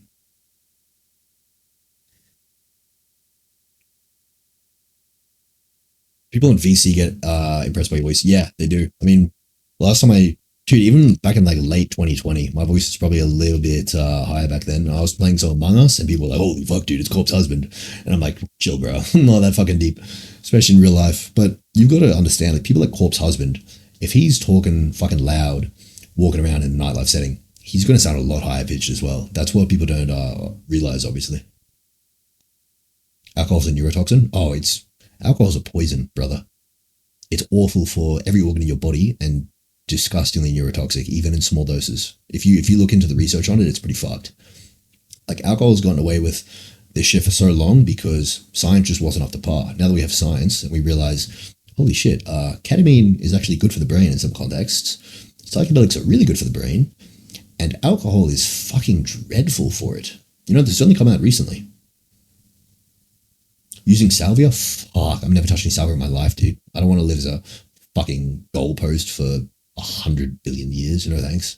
Salvia is like one of the most evil compounds you never put in your body. Like, if you respect your brain at all, stay the fuck away from that. Once a year, alcohol, is it bad? Well, I mean, yeah, just less bad. Like, what do you want me to say? Like, how measurably bad is it? I don't know, dude. You're probably not going to like noticeably have like points off your IQ after like one night of drinking per year. But it is obviously worse than just not drinking at all.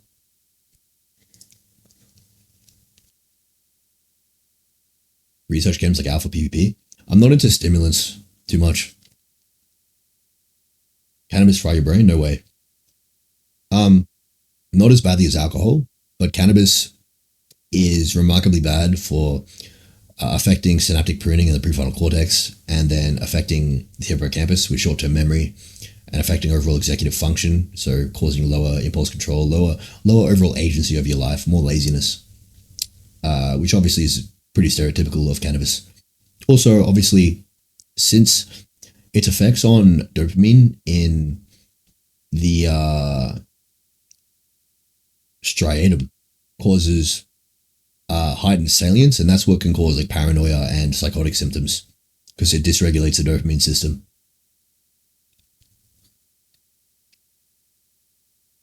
Mushrooms are great for neuroplasticity. 100%. Psilocybin is extremely good for neuroplasticity, along with LSD, obviously. You take K2, MK4. Yes, I do. Is pregab plus baclofen once a week neurotoxic? So, pregabalin and baclofen are both, if they are neurotoxic, extremely mild. So, compared to alcohol, it's not even close. Alcohol is far more neurotoxic than pregabalin and baclofen. So I would say using a reasonable dose of pregabalin and baclofen like once a week, the neurotoxicity is minimal to none. I wouldn't be stressed over that. You get CTE if you brace while bone smashing. Unlikely. Lazy pot smokers. Exactly, man. It's a stereotype.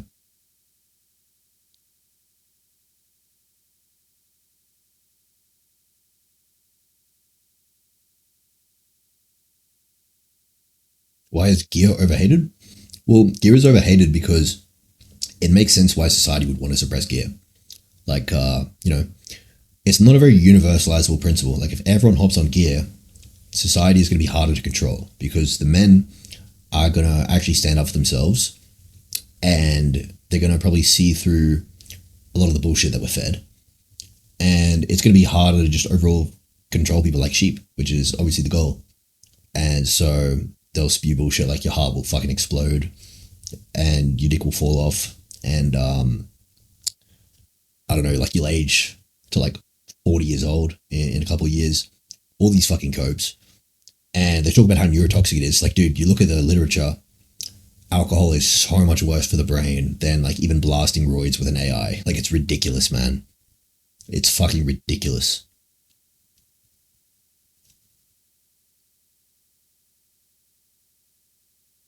What's a good dose? 300 or 450 for pregab? I usually stick to the 200 to 300 range. I don't really like to completely overdo it. I just need it to the point where the psychedelic experience, it has an anxiolytic buffer enough such that I don't have a bad trip. Apart from that, I don't really need to push it that hard, because as long as my ego is dampened, I'm going to be low inhibition. So in order to be low inhibition, I rely more on dampening the ego rather than just lowering overall inhibitions, because they have a very different effect on behavior.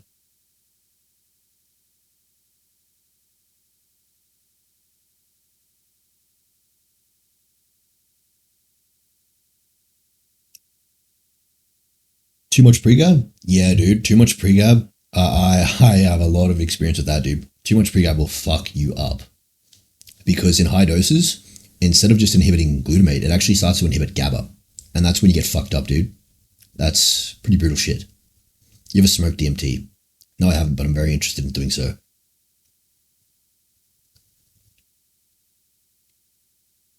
Do you have any addictions? That's a good question. Because the concept of an addiction is interesting. So an addiction isn't inherently bad, because we're addicted to water, we're addicted to food, right? We need these things. We're addicted to oxygen. And so adding another variable, like I guess I'm addicted to testosterone, because I don't really want to stop taking that for obvious reasons.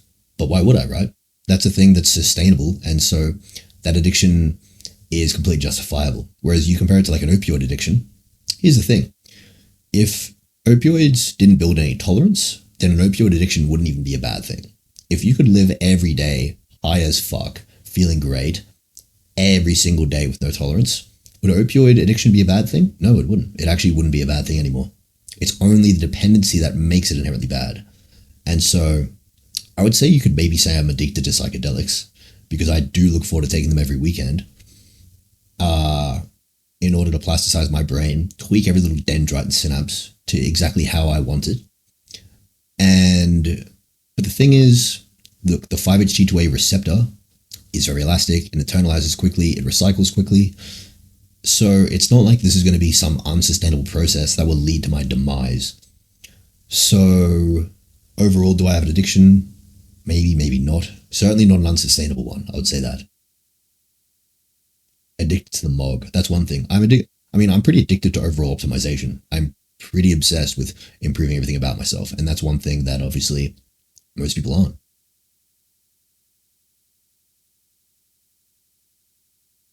What do you like about doing it, man? LSD. Well, the process of dampening your ego, seeing things from a different perspective without your ego clouding things, and then the feeling of pure, you don't understand the feeling after like 3 hours within a psychedelic trip. The feeling of how locked in I get is like 5 times more than like a high dose of amphetamines. Like the level that I'm fucking locked in is unreal. Like tonight, I spent 3 hours grueling. I did not want to go out, right? I was not in the mood at all. Like I've just done a bunch of sites. Like I'm not in the mood to fucking go out. I go out and I ignore a bunch of subhumans trying to fucking, I mean, look, some are fans, that's cool. But tons of fucking haters, ignored all of them gruelingly for 3 hours. Had the willpower to do all that for the stream just because I knew that this was the make or break weekend, right? Most people would not fucking do that. And before, when I was like getting prepared, my mindset was like literally laser focus.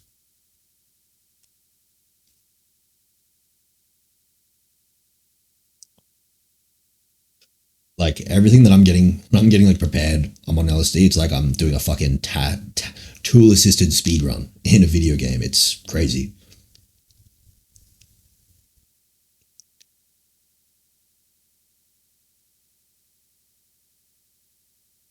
You sit and lay down while you take it, or are you working with it? Yeah, I usually just lie down and completely starve the default mode network by just closing my eyes. Do you get traces on LSD? Not really, nah.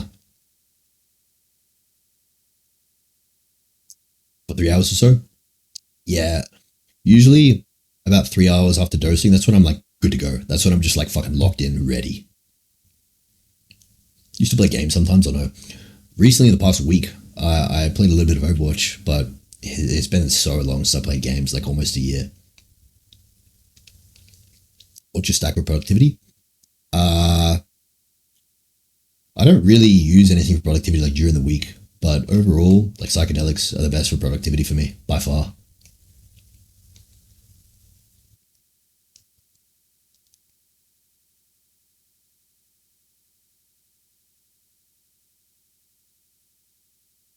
Top 5 favorite substances. LSD, psilocybin, ketamine, pregabalin, and baclofen, I would say, probably. Those 5. Do you do coke? Oh, cocaine is fucking awful. Do you think some normies are genuinely conscious beings or just quantum actors? It's a great question, man. And I was pondering this a few hours ago during my IRL stream. Like some of the caricatures that I was interacting with, I was thinking, there's no way there's a conscious being here, right? Like this has to be an NPC. There's no way there's actual conscious experience happening from this person's perspective. It's very hard for me to comprehend at some points. So it's a good question, man. And the thing is, I don't have the answer, and I feel like I need some fucking proof to believe a lot of people are real. 300 UG, I actually haven't done 300 UG, but I've done like 200 UG plus like 2 grams of mushrooms, which is probably the equivalent in intensity.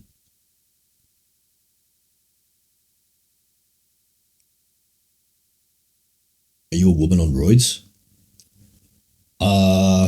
Dude, I'm kind of like, I'm literally kind of trans, hey. I transitioned from boy to man. I'm like borderline trans, dude. Borderline FTM.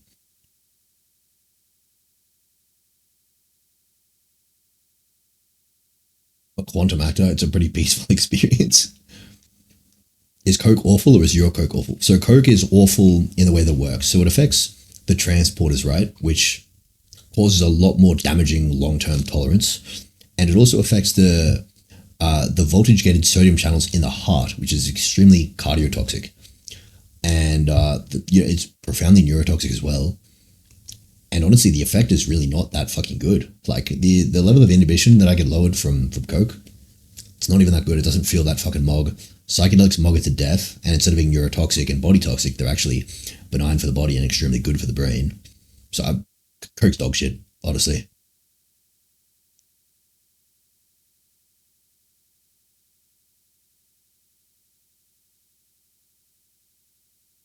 So you sit and think during your trip, then you're productive after 3 hours or so. Yeah, exactly. So I sit and think for like 3 hours, and then after that, dude, I'm productive and locked the fuck in for like 12 hours. LSD mogs all for productivity, in my opinion, in my experience. But the thing with psychedelics, yes, they're the best drug, but it's like, say you're playing a hero shooter like Overwatch. You've got like fucking Winston versus like Widowmaker. If you have shit aim, yeah, you probably go with Winston. If you have aimbot, you go with Widowmaker. And what I'm saying here is psychedelics have a skill curve. So if you're a complete retard, bumbling buffoon, it's easier to just go with the zero skillful drugs like alcohol, coke, MDMA. These will provide an instant relief, an instant improvement in like inhibition and mood without you having to do anything. Whereas with psychedelics, there's a skill curve. If you don't have the right mindset or ability to work your way around them, they'll fuck you up, right? You'll just miss the shot. If you miss the shot, you're fucked. But yeah, the people who are mentally skilled and know how to go about using them, they're dangerously overpowered, in my opinion. Psychedelics will fry your brain and give you HPPDs. You see spider webs everywhere. That's kind of cope. I've had a bad trip on shrooms. Yeah, I spoke about 2 bad trips I had earlier. They were both on around like 3.5 grams without pregabalin. Schizo chat or NTMTN. Depends on what you mean by schizo. If it's like full schizophrenia, dude, it's just done.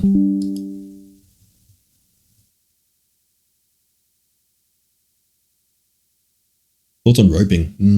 It's an interesting concept because what I find interesting about it is everyone has this innate desire to survive. The question is, what for? Like, yeah, I don't want to die. I'm not saying I'm suicidal, but people have this construct of suicide being bad. And I sort of understand why based on my own survival instinct, but it almost sort of seems weird that it's so frowned upon in a sense. I don't know. What do you mean by acid flashbacks? Oh, are you talking about like when you're sober and you just have this like feeling that like is in line with a psychedelic feeling or whatever?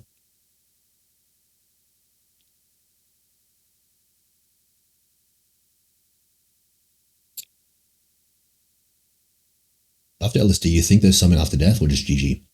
I have no clue, man. I haven't gotten like some insane insight that has swayed me one way or the other. I have no clue. You do an American accent impression? Man, the quick brown fox jumps over the lazy dog. That's like Southern. Sounds like dog shit. What have you done on the desktop stream? Any reactions or a Omegle? Nah, I'm just sitting there chatting. And I watched the wheat waffles bullshit.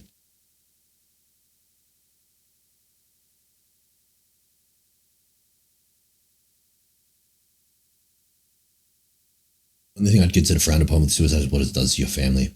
I agree with that. I do agree with that, but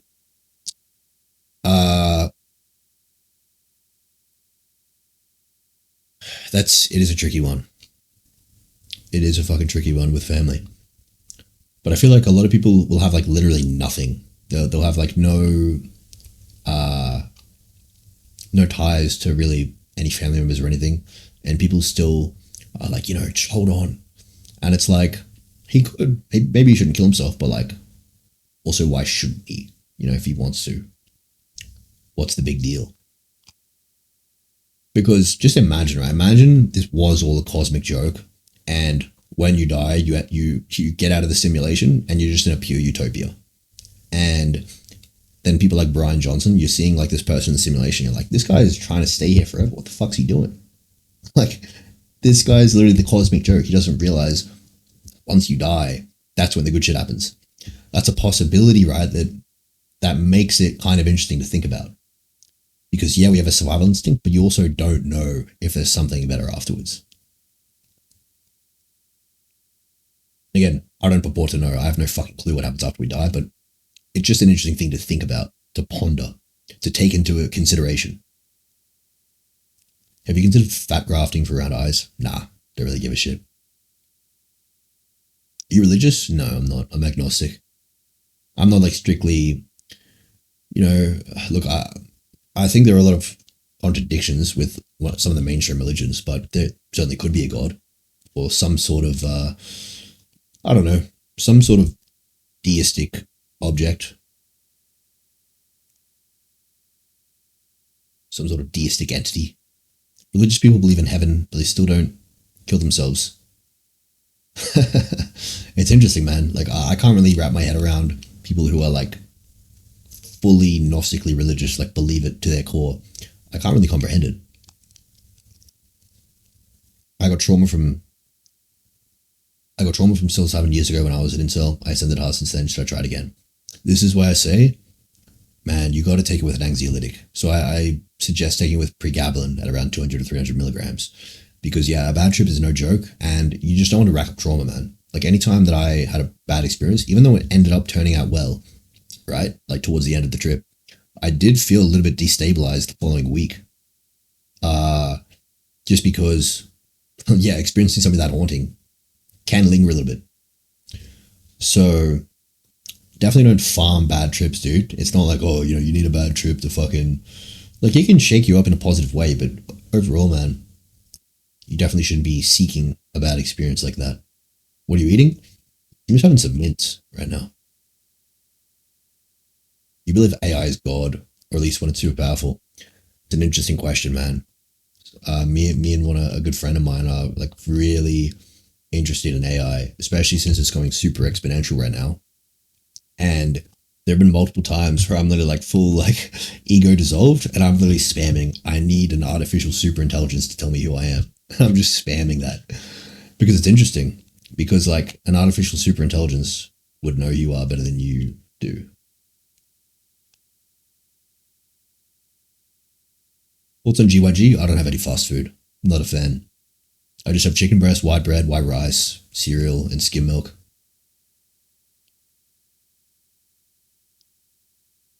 I've tried lucid dreaming.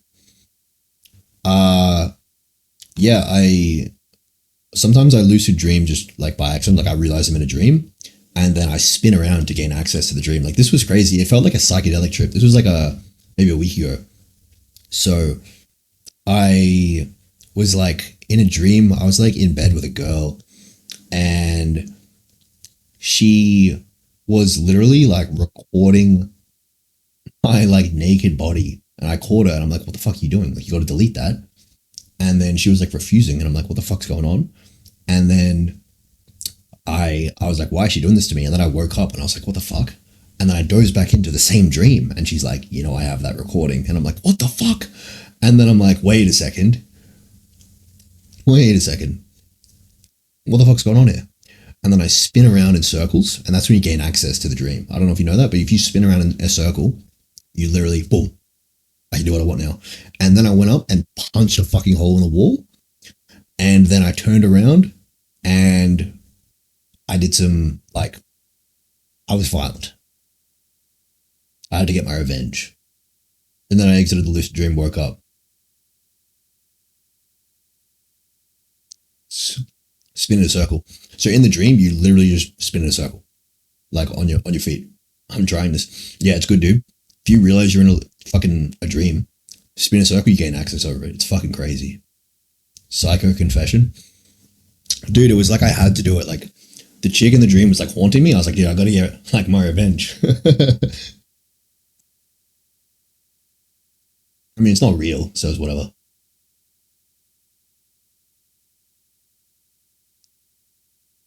You get an AI robot girlfriend if it looks and acts completely real. Here's another interesting thing, man. So, dude, I don't know about you guys, but if you talk to AI nowadays, it's so easy to anthropomorphize AI in terms of like, it's so easy to start thinking of it as a human because it responds so intelligently. It really feels more human than most of the humans that I fucking talk to. Like, dude, the average retard that I witnessed tonight interacting with in Fortitude Valley, ChatGPT seems 100 times more sentient and human than any of those people. And so you factor that in. Dude, it kind of makes you realize the bar is so low for anthropomorphizing things. The bar is so fucking low because the average normie barely seems fucking human, but we still have to consider them a human, right? So AI can easily meet that standard.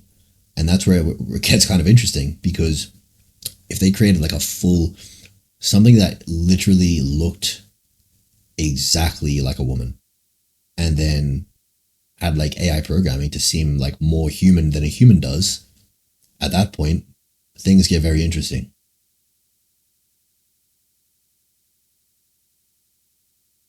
You should have got the Cheezer collab. Clav is so fucking endy it hurts.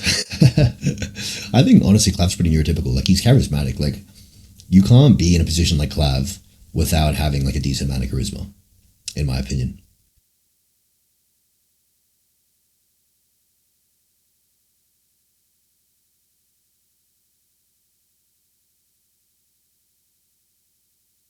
You believe in a soul? I'm not sure. The concept of soul is interesting to me because what does it really mean? Like, are we, because people usually associate it with like, all right, this person's done bad things, he has a bad soul, right? But that doesn't really make sense to me because, first of all, we don't know whether, I'm pretty agnostic on the concept of free will. I don't know if everything's determined or not. No, I like to live as if I have free will, but I think logically everything might be predetermined. But with a soul, right? It's weird because people can do bad things just because of brain chemistry. Like, people can get some like brain disease and they start acting fucking evil, or like they have some pathology that they were born with. So how much can the soul really be responsible for people's bad actions? Sense of self is better. Sense of self is interesting because you start peeling behind the curtain, you start to see what makes up the self, and you realize that the self is just a process. It's not like a fixed entity. It's literally an ongoing process of piecing different things together to make you feel like you.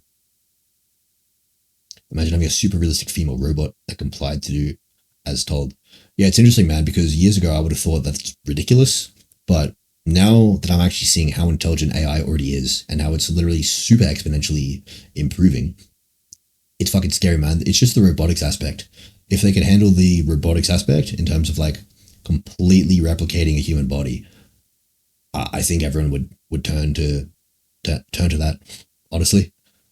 Because realistically, what are the chances that you're actually going to get like a real girlfriend who meets like all your perfect ideal standards? Probably non-existent.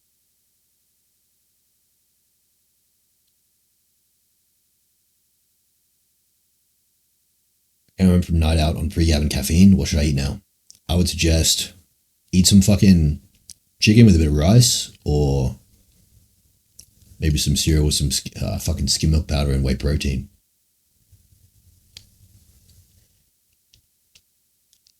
What music do you like to listen to when you lift? I listen to a bunch of random shit, man. I have like just a bunch of liked songs on SoundCloud that I listen to. A little bit of like fucking video game music like Sonic. A little bit of fucking JoJo synthwave remixes. A little bit of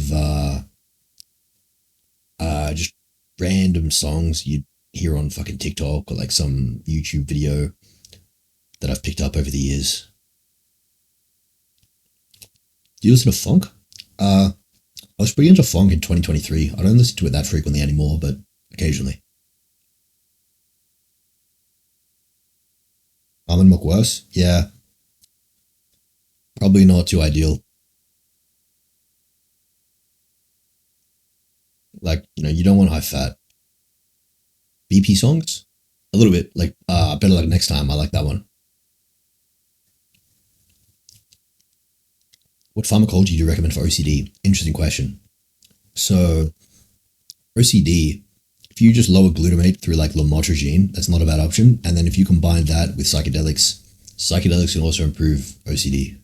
Because a lot of OCD is to do with an overactive default mode network, right? And that's what makes you ruminate and hyperfixate on personal things. So since psychedelics can do long-term dampening of the default mode network, that can really solve OCD symptoms for a lot of people. OCD literally kills me. A lot of my friends have been plagued with OCD, man, so I'm pretty invested in the pharmacological ways of beating it, but a lot of it is mental. You need strong willpower to beat OCD. I don't personally have it, but a lot of my close friends do. And from what they've said, pharmacology can help, but it takes serious willpower to get through it. You ever have an anxiety attack? On two of my bad trips, I would say I had what I would consider an anxiety attack. Yeah, it was very humbling. 100% very humbling.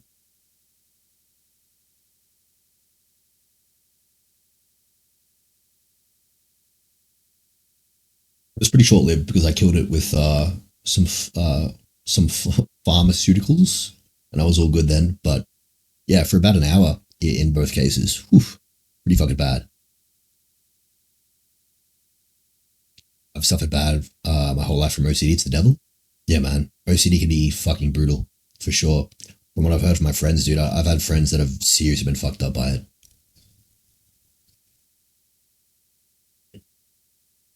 What's your best exercise in gym to recommend to make you appear huge? You gotta train everything, man. There's no shortcut.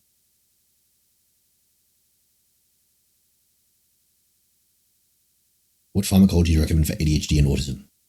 So, for ADHD, obviously, usually ADHD is due to a lower amount of dopamine signaling in the prefrontal cortex. So obviously amphetamines are like one of the primary things that people use. Amphetamines are good. For autism, honestly, some people go like the, I don't know, they say melanotan too, because some of the melanocortin receptors, they affect oxytocin and increase that. I think that's probably mostly load of shit. I think with autism, you might have luck with psychedelics, to be honest.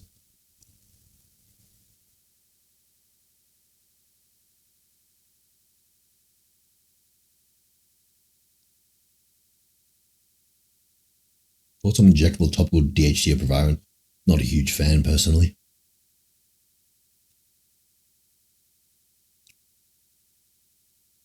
What's your AI of choice for research? ChatGPT is very biased for certain things. I usually cross-reference between Gemini 3 Pro and GPT 5.2. Just based on them being like pretty much the top of the line right now.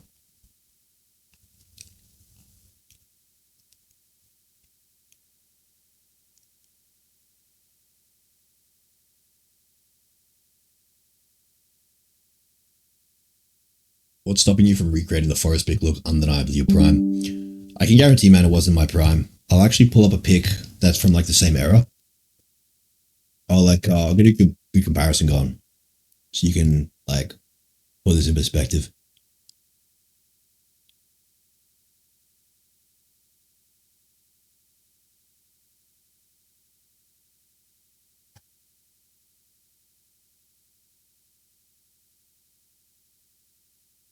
Where are we looking? Oh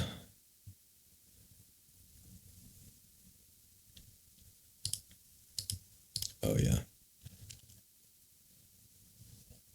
This pic here. Copy image. Wait. The link.